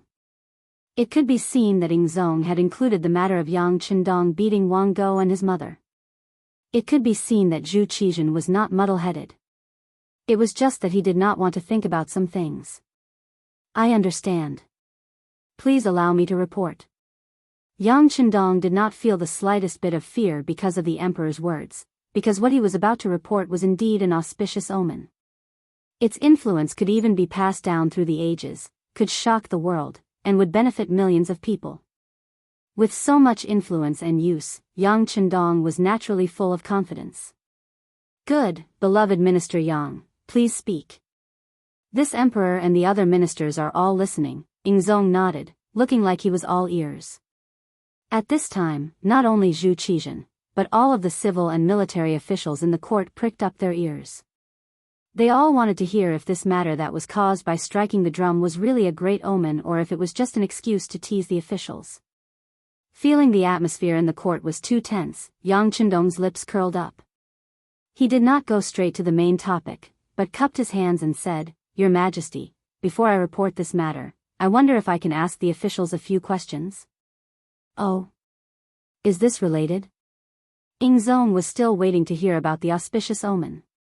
He was originally in high spirits, but when he heard Yang Qindong's request, his face became constipated.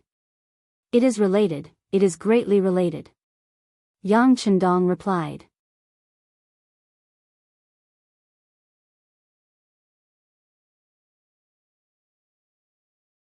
Chapter 53. Alright, if that's the case, you may ask. My beloved ministers, no matter what Minister Yang asks, you only need to answer truthfully. Seeing Yang Qindong speak with such certainty, Ingzong suppressed his curiosity. He wanted to see what this person was planning. "Thank you, Your Majesty." With the emperor's permission, Yang Qindong first cupped his hands in thanks, then turned his gaze to the civil and military officials on both sides of the court. As his gaze swept over them, many of the officials couldn't help but lower their heads. They didn't understand what the 6th young master of the Yang clan wanted to do. What kind of questions would he ask? If it was related to secrets and privacy, should they answer? If they didn't answer, they would be deceiving the emperor. If they answered, they might fall into a trap. At this moment, many people were cursing Yang Qindong in their hearts for being meddlesome. Yang Chendong didn't want to think about the mentality of the crowd. The reason he did this was for the sake of his next plan. There was a saying that only when there was a comparison would it be deeply rooted in the hearts of the people. What he was looking for now was the art of comparison. May I ask which one of you is the Minister of Revenue, Wang Zhua? As soon as these words were spoken, there were a few more heavy sighs in the court. Clearly, when these people saw that Yang Chendong didn't call their names, they couldn't help but relax a lot, to the point that their breathing became heavier. As soon as the voice fell, a person walked out from the front of the court. He had a dignified appearance and had the air of a minister. He looked to be around 60 years old. This old official is Wang Zhua, but does Magistrate Yang have something to ask? Wang Zhua's courtesy name was Meng Fu. He was well versed in the classics and history, skilled in financial management, and held the position of Minister of Revenue. Lord Wang, this official greets you. I've called you Lord Wang today because I want to ask if our great Ming dynasty has sufficient food and if the people have enough to eat and where. Yang Chendong was very respectful towards capable people. When he faced Wang Zhua's bow, he also expressed his feelings and was incomparably sincere. Wang Zhua had been in the bureaucracy for dozens of years, so what kind of people had he not seen? He had already refined his fiery eyes. Just now, whether Yang Chendong's bow was sincere or just for show, he could naturally tell. Seeing that the other party was sincerely asking for advice, he replied, "Our great Ming dynasty still has plenty of food. As for the food and clothing of the common people, there are still some border areas that have not been completely solved." As expected of an old official, his reaction was quick.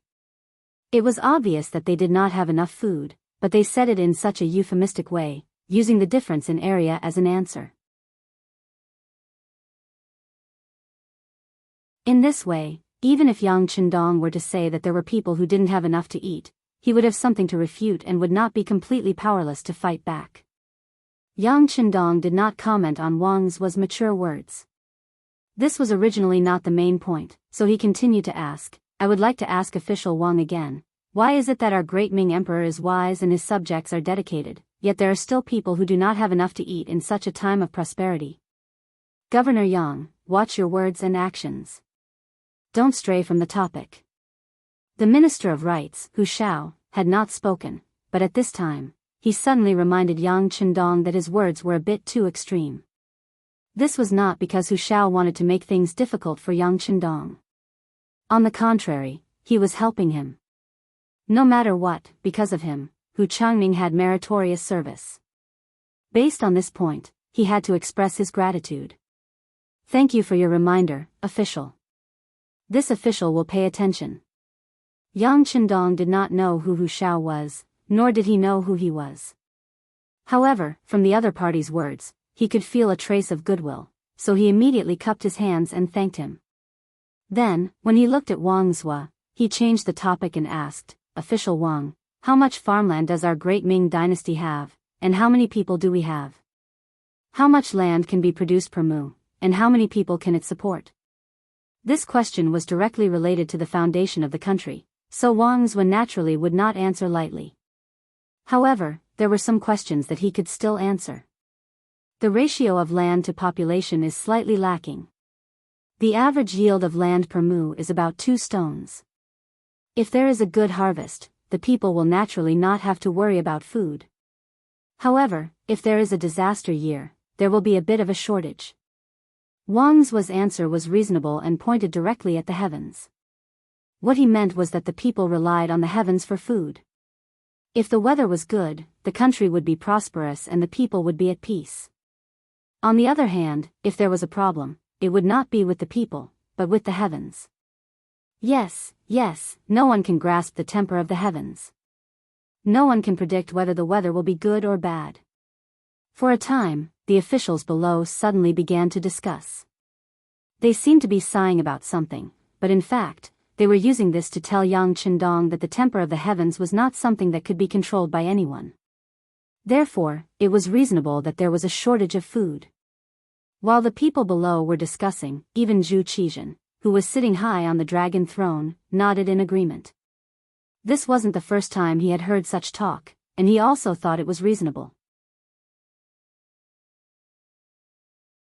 Sometimes, because of natural disasters, there would even be imperial censors who would point out that he, the emperor, the son of heaven, had done something inappropriate and caused the disaster. Every time, he was quite angry, but he had no way to refute. Everyone seemed to have understood something, and they were either thinking about something or whispering about something. Suddenly, Yang Chendong, who was standing in the middle of the court, suddenly said, "Then may I ask Lord Wang, if there is a kind of grain that can exceed 2 stones per mu, will it change the problem of food shortage?" Wang Zhua, who was asked, instinctively asked, "But I wonder what Magistrate Yang is talking about. What is the number of stones per mu that can exceed 2 stones per mu? What if I say it is 15 stones? After a few questions, Yang Chendong finally threw out the trump card that he had been planning for a long time. Silence, extreme silence.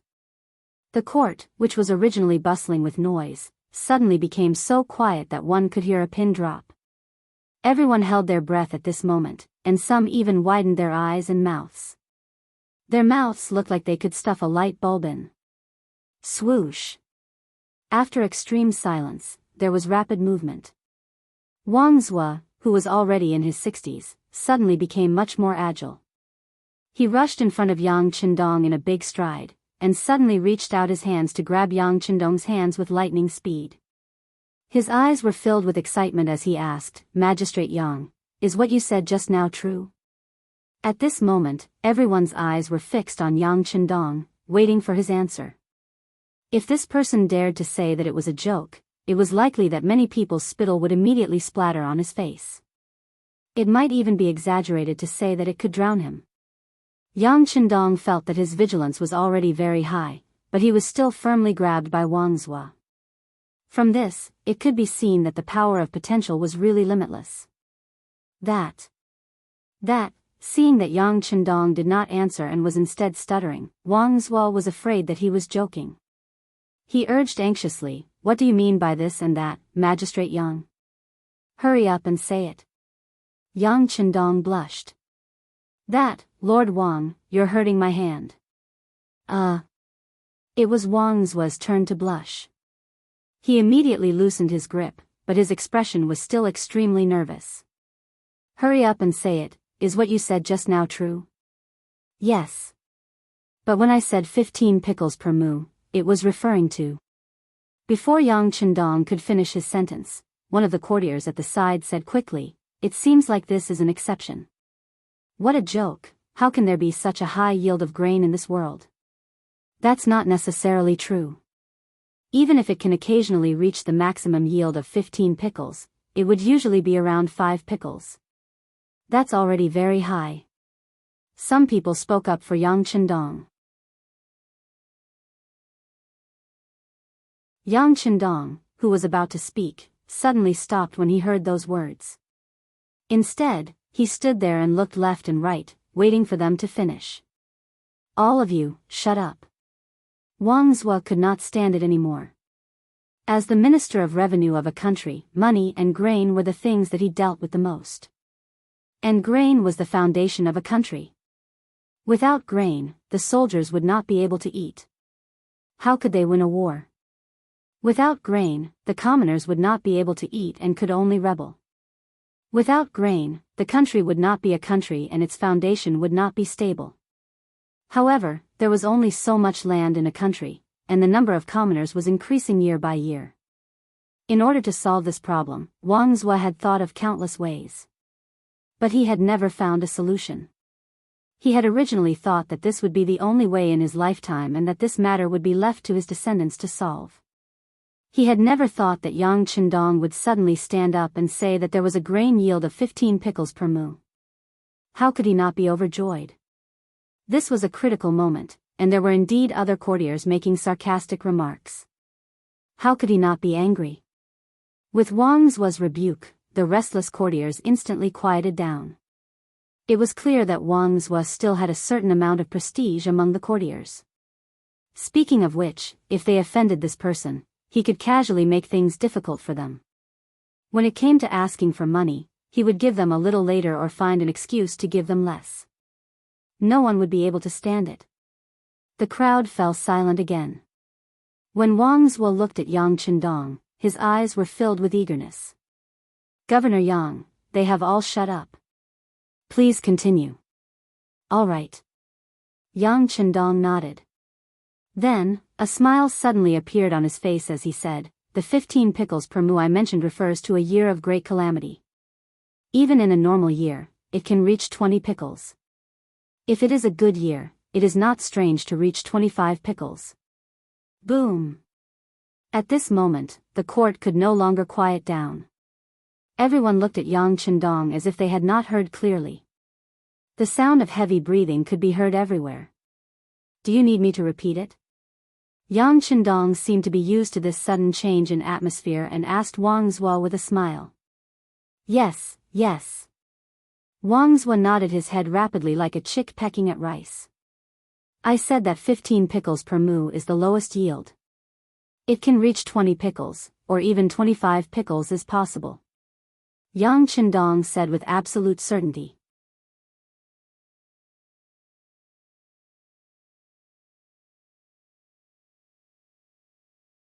Chapter 54.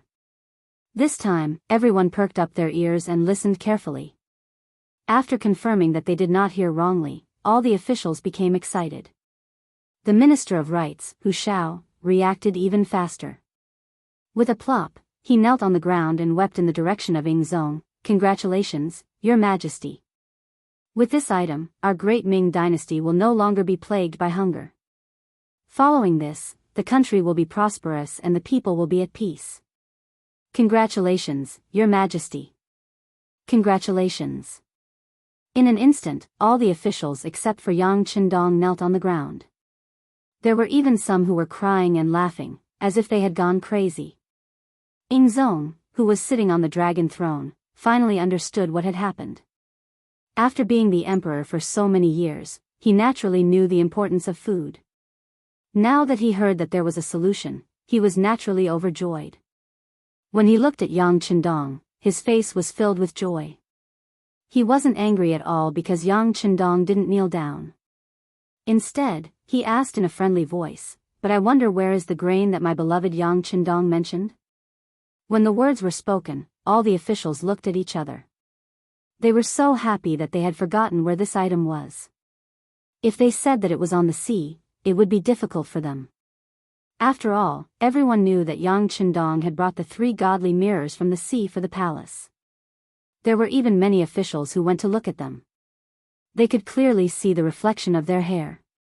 It was not an exaggeration to say that it was a godly item. Fortunately, Yang Qindong didn't continue to stimulate everyone's nerves. He answered confidently, "It's in the Yang Manor 15 miles south of the city." However, because most of them are still in the growing period and haven't fully matured, it's not suitable to harvest them now. Hearing that the item was 15 li away from the capital, how could Yingzong and the officials wait? Even if we can't harvest it, we can at least take a look, right? Naturally, this question was asked by Wang Zhuo. Of course you can. Not only can you look at them, but you can also harvest a small amount of them. You can even make some for everyone to taste and experience the taste of this new food. Since he had decided to offer the potatoes, naturally, Yang Qindong didn't have the slightest intention of hiding it. Regardless of whether he would be disappointed in the Great Ming Dynasty, or whether he would replace the Great Ming Dynasty, there was one thing that was always right, and that was that this thing was something that would benefit the common people. With it, more people would be able to avoid the end of starvation. Hearing that not only would they be able to harvest some, but they would also be able to taste it, the crowd became excited. Even Yingzong became very happy. Alright, since that's the case, let's go to Yang village to take a look. Let's see the true auspicious item of our great Ming dynasty. The emperor gave the order, and naturally, all the officials agreed in unison. After that, the embroidered uniform guards and the eunuchs got busy. The emperor was going out of the palace, and this wasn't a small matter.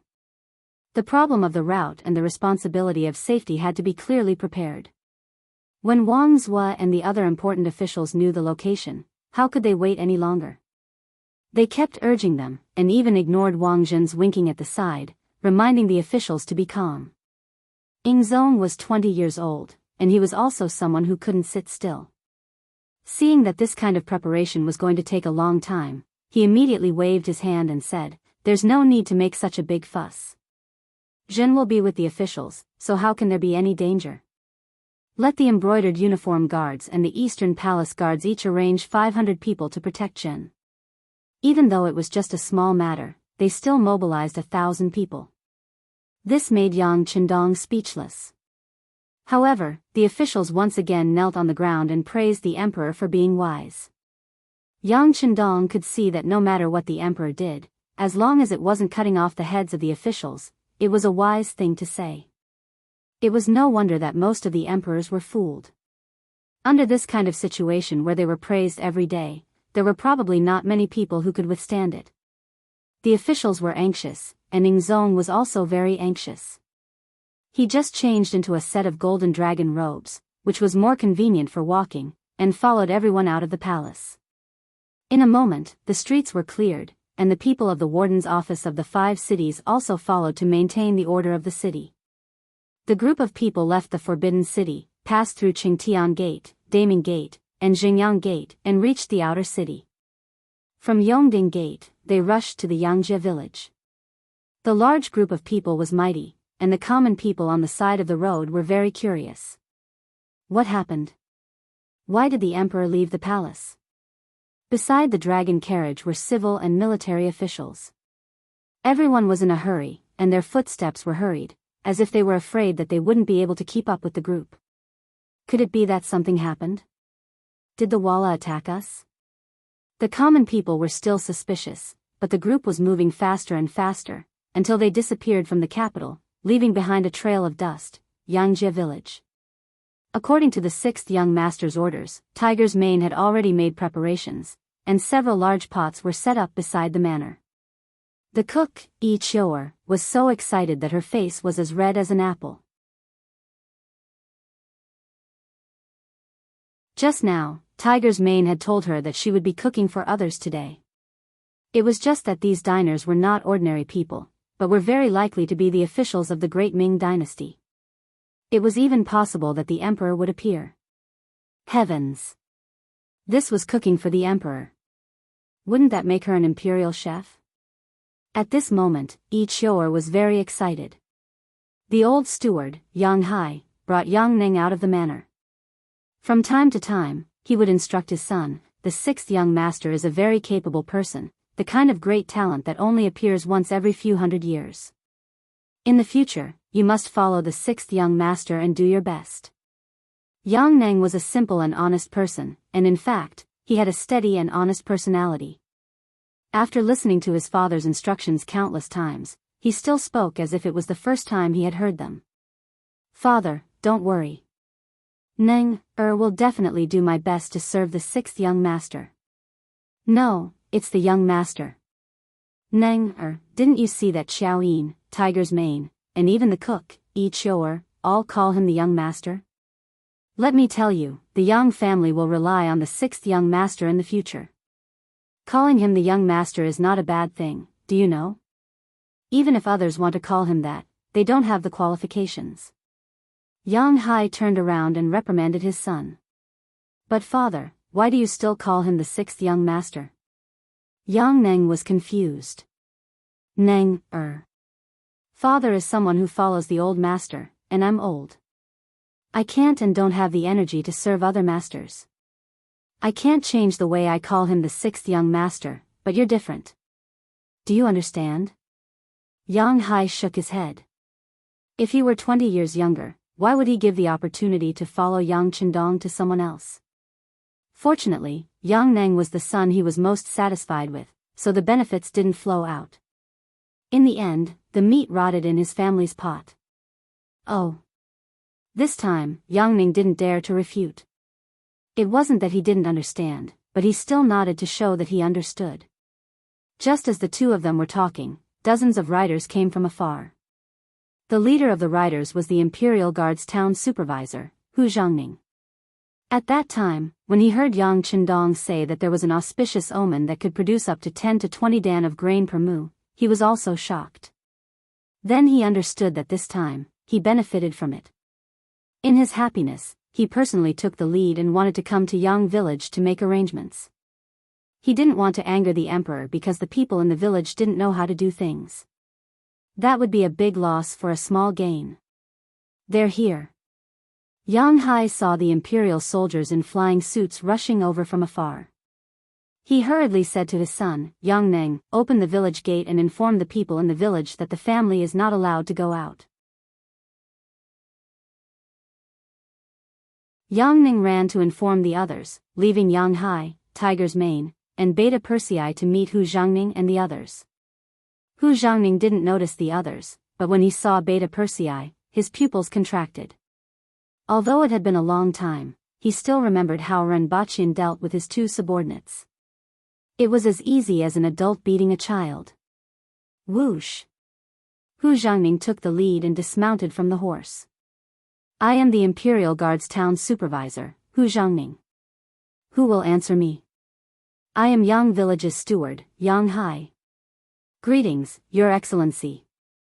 Yang Hai cupped his fist and greeted him. So it's Steward Yang. Hu Zhangning also cupped his fist and greeted him. Then he hurriedly said, the emperor and the civil and military officials will be here soon. You should quickly make some preparations. The old and young in the village, before Hu Zhangning could finish, Yang Hai had already answered with a smile, please rest assured, Lord Hu. The sixth young master has already made arrangements. Everything in the village has also been prepared. Please rest assured, Your Excellency. Hu Zhangning raised his right hand and patted his forehead with a wry smile. In his heart, he thought even more highly of Yang Chendong. This person had already planned everything. The beating up of Wang Go in the morning was probably also part of his plan. At such a young age, he already had such a strategy. Today, he was going to make a great contribution. From the looks of it, his future was limitless. If his daughter really married such a man, it would be a wonderful thing. Next, Hu Zhangning brought the Imperial Guard team into the village to carefully inspect it. After all, the emperor had personally come. Nothing could be careless. When he saw that the manor was indeed in order, and there were even 10 farmers who were skilled in farming standing in front of the land that was used for harvesting in advance, he was completely at ease. Less than an hour later, a group of people arrived at the entrance of the Yang clan manor. The group of people surrounded the dragon carriage and passed through the entrance of the village, finally stopping in front of the village's land. A group of Eastern faction guards and Imperial guards completely surrounded this place to ensure that not even a bird could fly in. Ingzong, Zhu Qizhen, accompanied by his teacher, Wang Zhen, walked out of the dragon carriage and came to the field of crops. To be honest, this should be the first time Ingzong came to a field of crops. There was a trace of curiosity on his face. He pointed at the dry soil on the ground and asked, where is Minister Yang? Is this the place where the grain that can yield 15 dan per mu that you mentioned is here?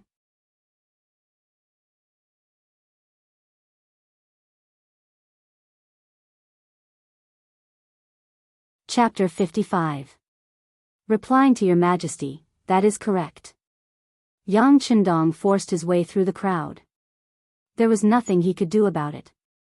Just a moment ago, a few important officials had pulled him aside and asked him all sorts of questions. They asked him what the name of this thing was and how to eat it. It caused him to answer one question after another, and they all gave the same answer to everyone. However, there were still many people who did not speak to him. He did not know if those people were still sulking in their hearts. Ingzong nodded and then carefully looked at the ground beside his feet. The densely packed stems and leaves were already showing signs of withering. He asked curiously, beloved official Yang, are you talking about this thing? Looking at the stems and leaves from afar, it looked like soybeans that were still in the planting stage. At this moment, not only Ingzong, but the other important officials were also puzzled. They did not understand. This thing did not look very densely packed, so how could it produce more than 15 dan per mu? Also, how was this thing eaten? Was it eaten like vegetable leaves? Yang Chendong knew that everyone was puzzled. He immediately walked forward in large strides. When he arrived in front of a thick stem and leaf, he pointed and said, "This is the stem and leaf. It cannot be eaten. Of course, if you are hungry, you can eat it. However, the taste is not good. Its true secret lies at the bottom of the stem and leaf. Because it grows in the soil and is like a bean dozens of times bigger, it is called a potato." While explaining, Yang Chendong bent down and smiled at the crowd. With a slight force from his arm, the plant was lifted up along with its stem and leaves. At the roots that were pulled out of the soil, there were a few fist-sized earthy yellow fruits in front of everyone. Seeing the potato in Yang Chendong's hand, under the sunlight, the officials all sucked in a breath of cold air. He saw that there were 4 fist-sized potatoes on the roots, each weighing more than 1 gene. This was amazing. One plant could produce 4 gene, 1 mu of land with 1,000 plants. Wouldn't that mean 4,000 gene? In that case, wouldn't 1 dan be equal to 188 gene? Wouldn't that mean that 1 mu of land could produce more than 20 dan? At this moment, all of their doubts disappeared. While everyone was still in shock, only Yang Chendong still had a look of dissatisfaction on his face as he said, "There are only 4 of them, there should be 5 or 6 of them. Also, it's not fully mature yet. In another half a month, it will grow a little." As he spoke, Yang Chendong bent down and plucked another potato under the watchful eyes of the crowd. This time, there were 6 fruits on it, and they were not much smaller than the previous one. Only then did Yang Chendong nod his head in satisfaction. Boom! Among the ministers, after seeing this scene, some of them with weak hearts and weak endurance had already fainted on the ground. 6 fruits per stalk, that's 6 caddies. Doesn't this mean that the yield per mu can reach more than 30 dan? The fainted minister was carried away by the embroidered uniform guards, and the imperial physicians who had followed them out came forward to treat him. Those ministers who had not fainted had indeed squeezed forward one by one, wanting to personally pull out a stalk to try. Seeing that everyone was moving forward together, it was inevitable that the bean sprouts would be trampled on. At this moment, the Minister of Personnel, Wang Zhua, played his role as an old minister. "Everyone, stand back. If anyone dares to move forward, they will be executed." With this shout, everyone quieted down. Then, Wang Zhua knelt down in front of Ingzong with a face full of tears. "Your Majesty, please punish this minister for overstepping his authority." "It's fine, it's fine. Beloved official Wang is just acting out of love. We understand, we understand." Ingzong laughed and reached out to help Wang Zhua up. "Next, we will each pull out a potato and see who can pull out the most. How about it?" To be able to work together with the emperor was naturally something that all of the ministers wished for. Even if it was just harvesting crops together, it was also a kind of glory. For a moment, many envious gazes landed on Wang Zhua. Wang Zhua did not hear or see anything. Now that his gaze had landed on the potatoes, there was nothing else that could attract his attention. "This minister obeys." Wang Zhua bowed and replied. Ingzong laughed and looked at Yang Chendong on the side. "Beloved official Yang, will it be fine for us and official Wang to do this?" "It's fine, it's fine. There are only 10 mu of land here and it has been hastened. It was originally meant for the emperor and all of you to harvest everything. Just do as you please. In a while, when we leave, everyone can bring some back for their families to try." Yang Chendong laughed and had an indifferent expression. "Good. Then I will go with beloved official Wang first. In a while, everyone will work in pairs. Remember, you must not trample on or waste this heaven-bestowed item." Ingzong spoke heavenly words and labeled the potatoes as a heaven-bestowed item. For a moment, all of the ministers cheered loudly. On the other hand, Yang Chendong had a bitter expression. It was clearly his contribution. How did it become a heaven-bestowed item? All right, even he was brought here by the heavens, including the entire warehouse. Then it was only right for the heavens to take some advantage. Moreover, Ingzong's luck was not bad. He actually pulled out 6 potatoes at once. Wang Zhuo was a bit worse. He only pulled out 5 fruits. However, this was enough for them to be excited. Reality had already proven that 20 dan per mu was the lowest yield. This way, the people of the world would not have to face the pain of starvation because of a lack of food. Once Ingzong and Wang Zhuo left, Hu Shao and Minister of War Kuang Yi walked forward. They became the second batch to pull out the potatoes. Yang Qindong did not pay attention to the actions of the ministers. Even if it was a bit of trampling and wasting, it did not affect the overall situation. Now was the time to let everyone have a taste of the potatoes. Walking in front of Ingzong and Wang Zhuo, Yang Qindong said with a smile, "Emperor, Official Wang, you don't mind if this official uses the potatoes you pulled out to cook, right?" "Huh, of course we don't mind. We also want to have a taste of these potatoes." Ingzong laughed loudly. Wang Zhuo's mood was also very good.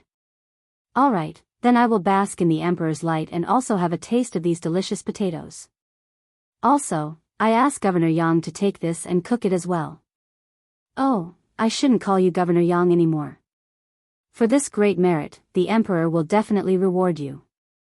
It was unknown when Wang Jin came over. He was also holding a potato with 6 fruits in his hand. Of course, no one knew whether he had pulled out the 6 pills himself or whether he had snatched them from someone else. Hearing Wang Jin's sudden words, Yang Qindong naturally responded with a grateful smile. Perhaps only Wang Jin would be able to take credit in front of the emperor and be so straightforward. Even if the other ministers wanted to ask for credit, they would have to avoid it. "That's right." Ingzong, who was reminded, nodded heavily. "This time, beloved official Yang has made a great contribution. He should be greatly rewarded." Although it was said to be a great reward, Ingzong wasn't mentally prepared for it. He also didn't know how to promote Yang Qindong. Thus, his gaze fell on Wang Zhuo and asked, "Beloved official Wang, in your opinion, how should we reward beloved official Yang?" This subject boldly suggests that he should be transferred to the Ministry of Revenue.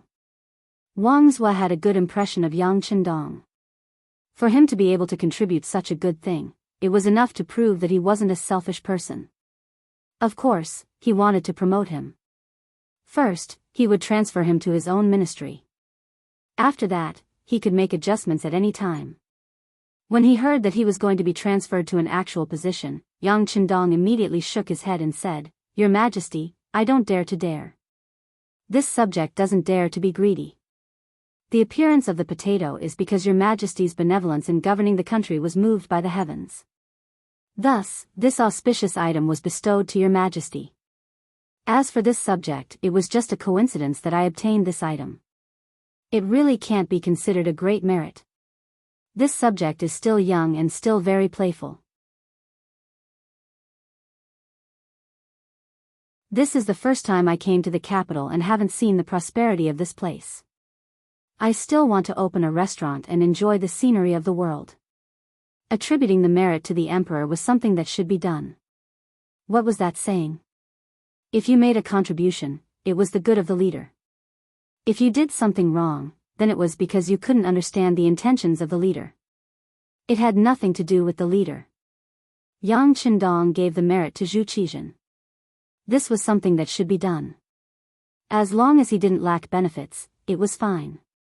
He took the opportunity to say that he was still young and wanted to play for a few more years. Presumably, no one would not understand. Ingzong, who was standing at the side, was originally prepared to agree to Wang Zhuo's request and send Yang Qindong to the Ministry of Revenue. But when he heard Yang Qindong's words, he suddenly felt elated. The appearance of the potato, this auspicious item, was actually because of his benevolence in governing the country. It seemed that he was a wise ruler. In an instant, his mood improved. He also knew that Yang Qindong was still young and wanted to play for another 2 years. Thus, he smiled and agreed. Since that's the case, Yang Qindong, listen to the decree. This subject Yang Qindong receives the decree. At this moment, Yang Qindong obediently knelt down. There was no other way. Under this kind of system, it was impossible for his knees not to go soft. Yang Qindong of the Yang family is bestowed the title of High Scholar. He will be promoted to horse washing, also known as first horse, assisting the crown prince, effective immediately. Without saying too much, Ingzong considered for a moment and gave Yang Chendong a reward. Bestowing the title of High Scholar meant that Yang Chendong did not need to take the elementary scholar examination. Horse washing was a secondary class, rank 5 official. His specific duties were to be the crown prince's attendant. It was just that Zhu Qizhen did not have a crown prince yet. Although the imperial court did not set any rules, they had already reached an agreement.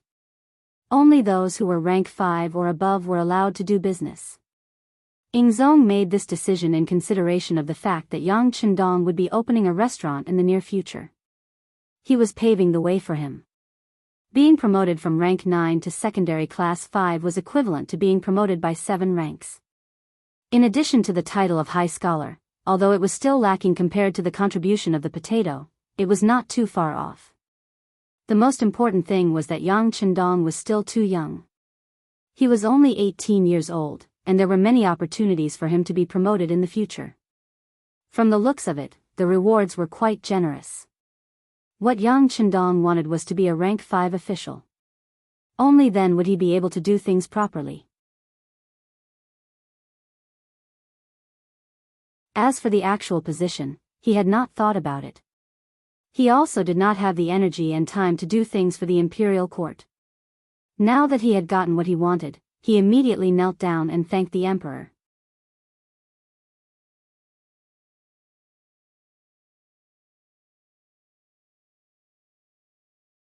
Chapter 56. However, at the same time, he also asked for an imperial edict. In order to cultivate potatoes, he needed to live in the Yang family manor and could not attend court unless there was something important. Regarding this, Ingzong was in a good mood and naturally agreed. He was just a minor class 5 official, so there was no need for him to attend court. As for living outside the capital, since he liked it, he could do as he pleased. This was also Yang Chendong's plan for the future. After receiving the imperial edict, no one would be able to urge him to live in the capital. This way, he would have a lot of autonomy in terms of his safety. In other words, he would have more protection. Like a carp leaping over the dragon's gate, Yang Chendong had accomplished something that others couldn't do for many years in an instant. When he stood up, there were waves of congratulations around him. He also cupped his fists towards his colleagues to express his gratitude. Then, he laughed and said, "Since everyone is here today, let's have a taste of the potatoes."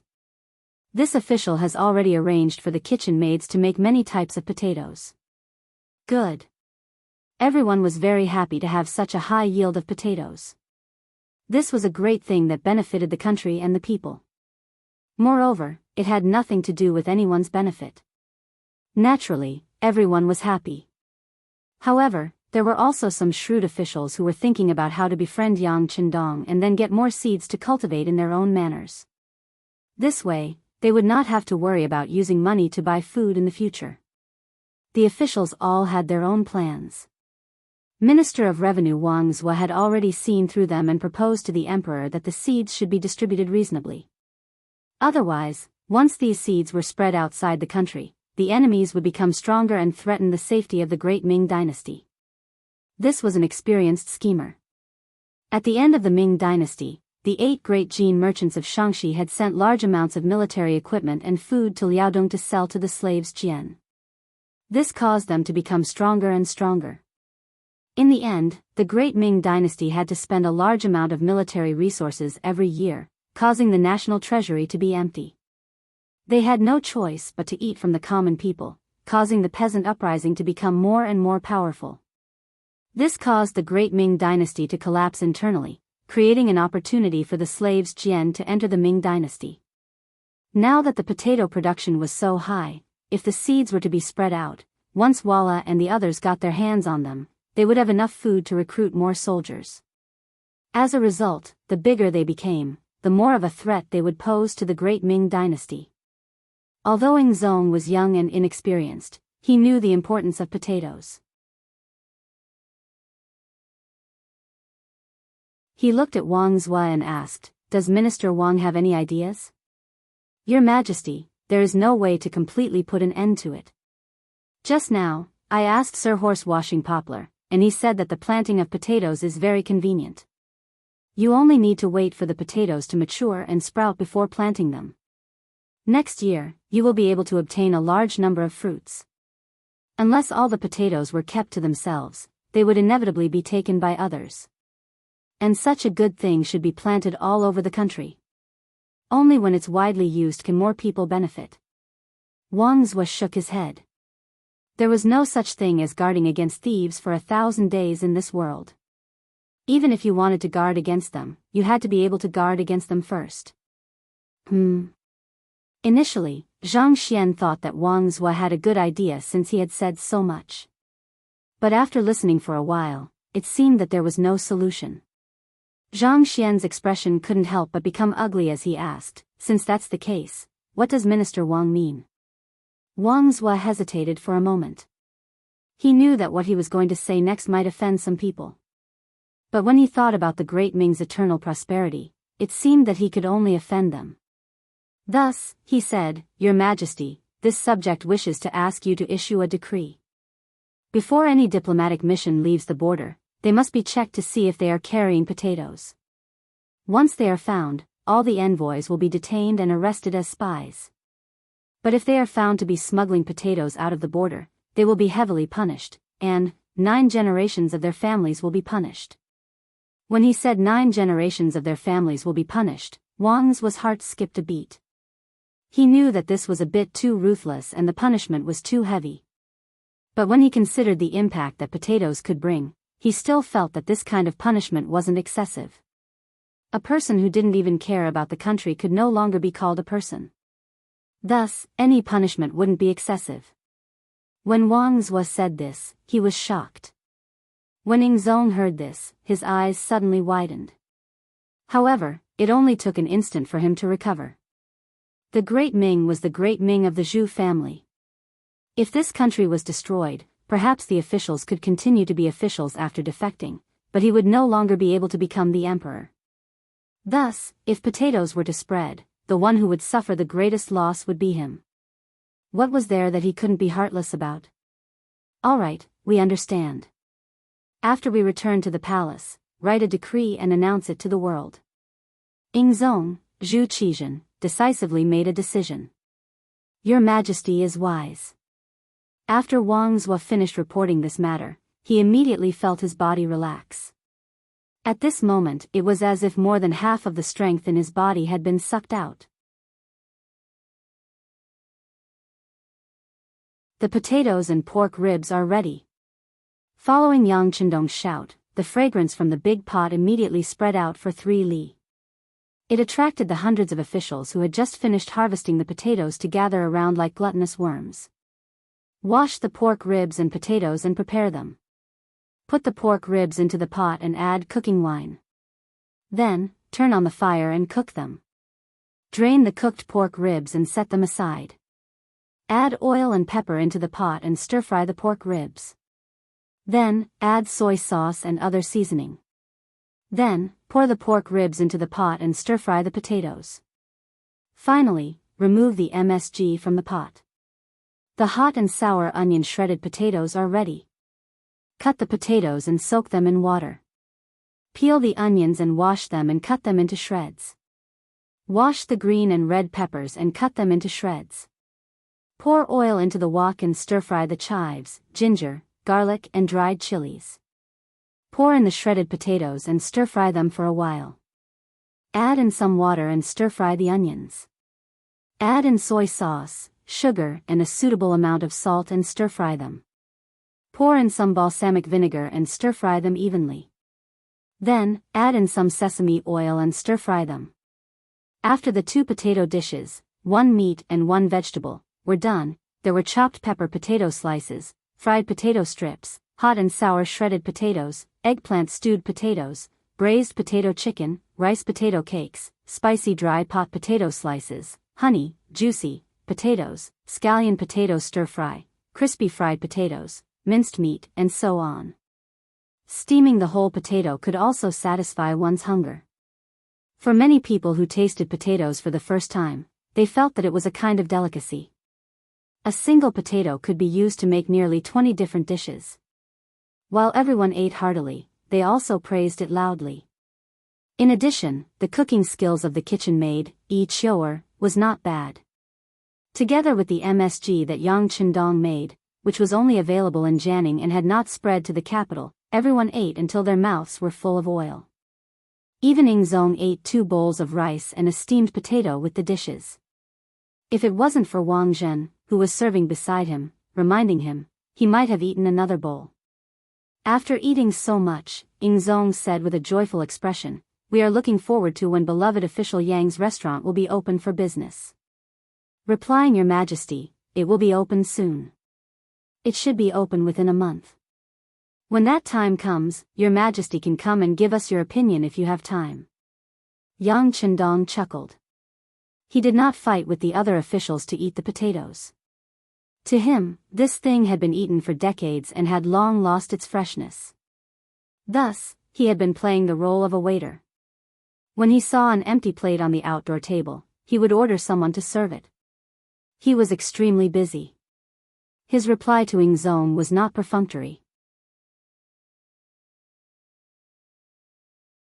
Before they came, Yang Hai had already chosen a location for the restaurant. Even the new manager had been found. It was his cousin, Yang Fu. When Yang Fu was in Jianghu Prefecture, he had worked very happily with Yang Qindong and earned a lot of money.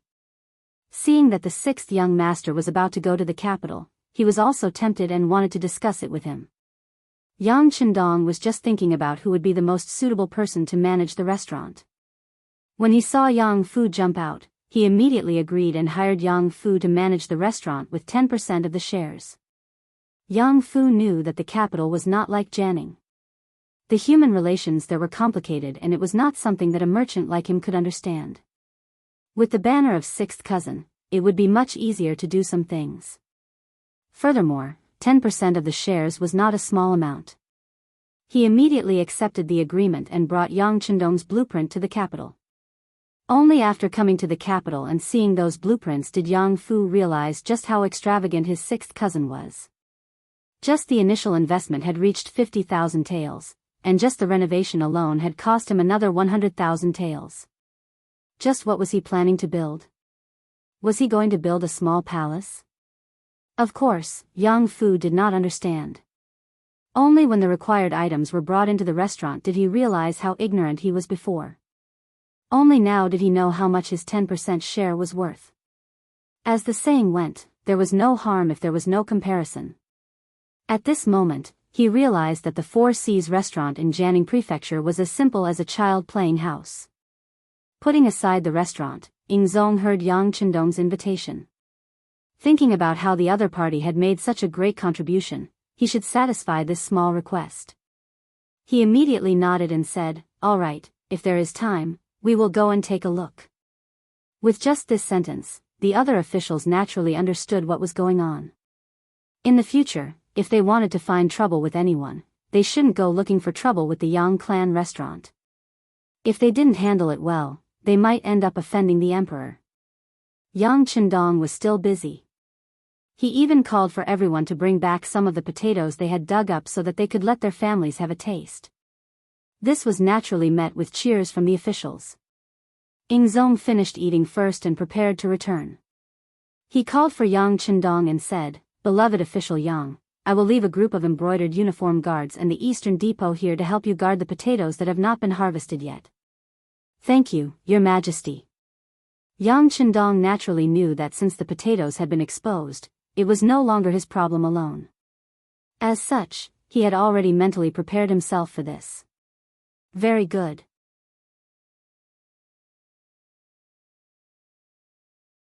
Satisfied with Yang Qindong's attitude, Ingzong continued, "As for how many potato seeds to keep and how to distribute them, I will have Sir and the rest of you discuss them together." "Right, what is the name of your restaurant?" Replying, "Your Majesty, the Immortal Abode." Yang Qindong replied confidently.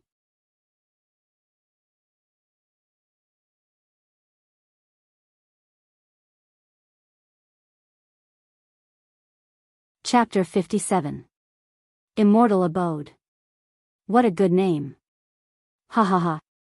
Ingzong was stunned at first, but then he began to laugh heartily.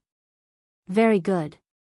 When the immortal abode opens for business, we will personally visit and taste the delicacies of your restaurants. This subject will definitely welcome your Majesty's arrival with open arms. How could Yang Qindong not see that Ingzong was giving him face?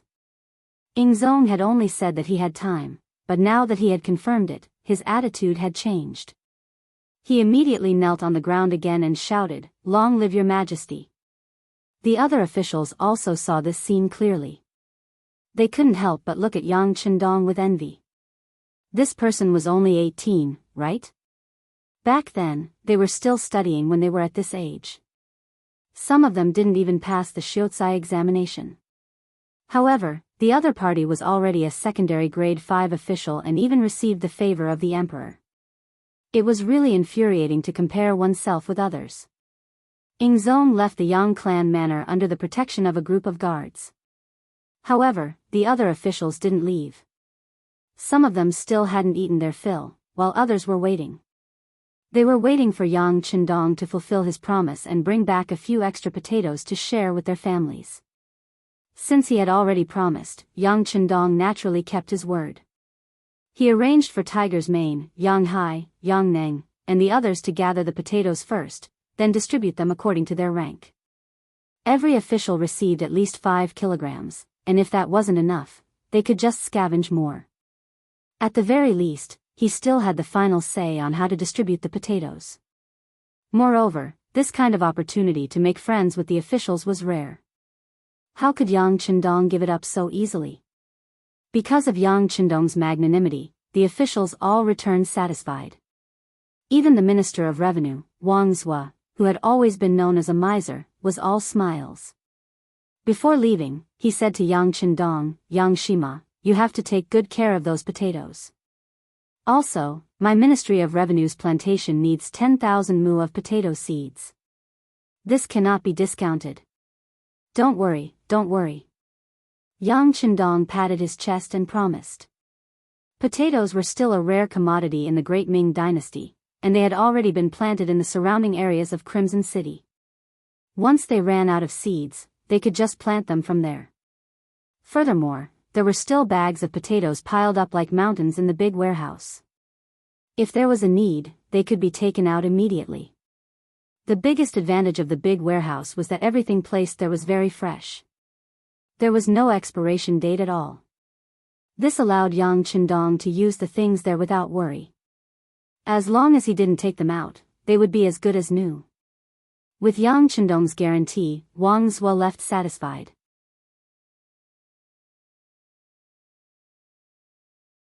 All the officials left, leaving only Wang Zhen and his disciples strolling around nearby. From time to time, he would arrange for the people of the Eastern faction guards to guard all the key points. Other than the people of Yang Village, no one else was allowed to casually approach. Otherwise, they would be directly arrested and imprisoned. Wang Zhen seemed to be patiently giving instructions. Yang Qindong smiled at all of this. He knew that this wasn't because Wang Zhen was responsible for his work, but because he wanted to chat with him and get some benefits. He didn't want to complicate matters. More importantly, Yang Qindong's faction was still rather weak, and he urgently needed to find an ally. If Wang Zhen could be of help, he didn't mind sharing some benefits with him. Of course, this still depended on whether this person was tactful or not. Otherwise, if he was really provoked, he could just walk out of the capital. At that time, the heavens were vast, but there would be far too many places for him to stay. Eunuch Wang, would you like to enter the study of the manor? Seeing that Wang Zhen's gaze had already swept over him no less than 5 times, Yang Qindong knew that it was about time. If he continued to endure, he might burn. Oh, Ma Yang is too polite. This duke just happens to be a little thirsty. Wang Zhen tactfully gave Wang Chong a way out, and then the two of them laughed at each other before making their way into the Yang clan manor. In the study, Yang Qindong dismissed everyone, not even Xiao Yin. He sat across from Wang Zhen and assumed a negotiating stance. Wang Zhen had been in power for many years and had seen all sorts of situations. He was unhurried, lightly nodding as he tasted the tea leaves in his hand. He appeared to be enjoying himself. The tea leaves that Yang Chendong could bring out weren't very good, only a little better than those sold on the streets. They couldn't enter the eyes of someone like Wang Zhen, who had seen many top-quality tea leaves.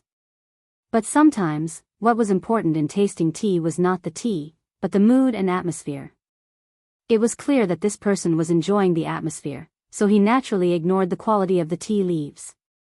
When dealing with smart people, there was no need for unnecessary words. Yang Chendong didn't bother with any boring opening remarks, getting straight to the point. Eunuch Wang, many thanks for your kind words just now. This is a small token of my appreciation. As he spoke, a small box was pushed in front of Wang Zhen. Wang Zhen was indeed a smart person.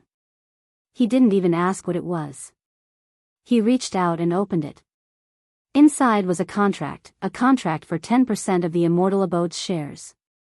It was only 10%. Wang Zhen didn't object, nor did he agree. He just casually sized up Yang Chendong, clearly waiting for an explanation. Eunuch Wang, I won't hide it from you.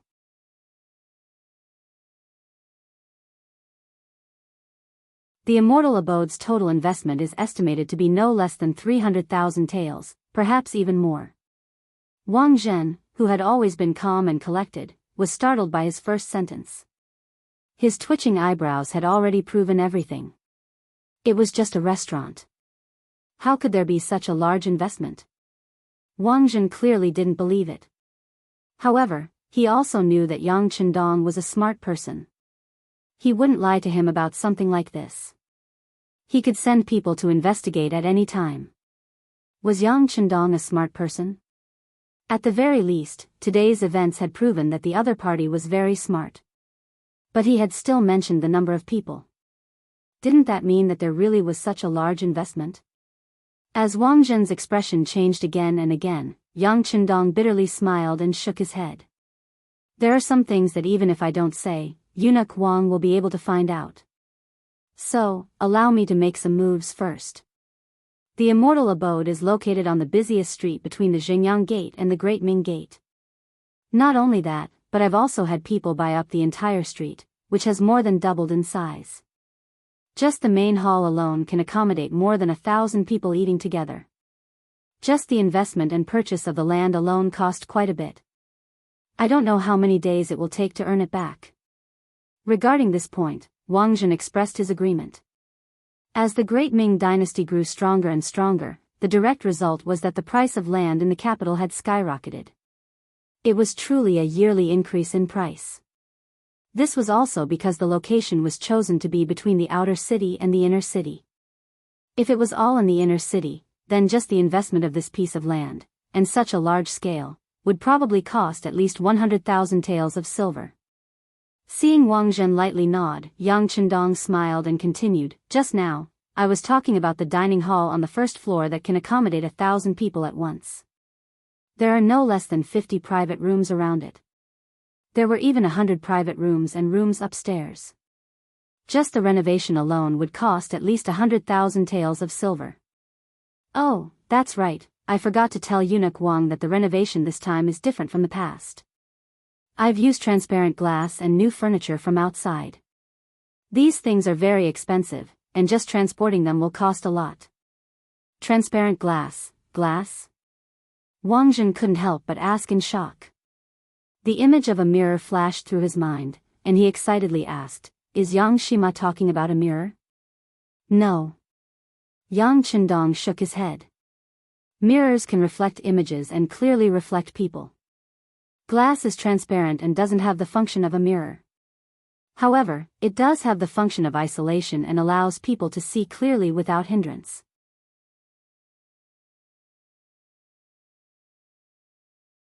Oh, I'm afraid I can't explain this point in a short time. When the renovation is done, Eunuch Wang will naturally be able to see it. However, it is true that this is a new thing. It's a pity that the capital is limited. Otherwise, would really want to get more. That would be a good time to make a fortune. Speaking of this, Yang Chendong constantly smacked his lips with a look of regret. Capital? How much do you need? Hearing that it was a new thing that could make a lot of money, Wang Zhen's interest was piqued. If it could be as magical as a mirror, then it would definitely be a good business. The speed at which he could make money was imaginable. He wanted to get a foot in. Who would complain that the money was too little? Well, if you want to buy in bulk, you'll need at least 5 million taels. Of course, if you have more, that would be even better. That way, you'll be able to make even more money. Yang Qindong furrowed his brows, as if he had only come up with this conclusion after careful consideration. As soon as he heard that 5 million taels was barely enough, Wang Zhen immediately gave up on the idea of investing. What kind of joke was this? Not to mention whether or not he had the money on hand, just the current Yang Qindong wasn't enough for him to feel at ease. If he suddenly handed over so much money to the other party, wouldn't all his years of hard work go to waste? When Yang Qindong saw that the other party wasn't moving, he didn't have any intention of persuading him further. Those who didn't know would naturally think that glass was very expensive. However, since the glass factory in Crimson City could already produce it in bulk, the cost of producing it was extremely low. It was just that outsiders didn't know much about it. After talking about the land and renovations, Yang Qindong continued, there will be a large performance stage in the center of the immortal abode. At that time, there will be storytelling, singing and dancing performances, and I can guarantee that they will all be new songs. When the time comes, just imagine how grand it will be. It won't be an exaggeration to say that even a single ticket will be hard to come by. In addition, there will be unique delicacies. You've already tasted potatoes today. Just this one dish alone can be used to make almost 20 different dishes. If you add in other delicacies, I'm sure the taste will be enough to make one salivate. Of course, the cost of performing the songs and dancing won't be low either. A rough estimate puts it at several tens of thousands of taels of silver. In addition, there will be the Yang family's Beyond Heaven trading company next to the restaurant. They will sell many things that the great Ming dynasty doesn't have, so they'll need to invest first. Even if they don't buy a lot of goods, the cost will still be no less than 100,000 taels of silver. All in all, 300,000 taels of silver is still barely enough.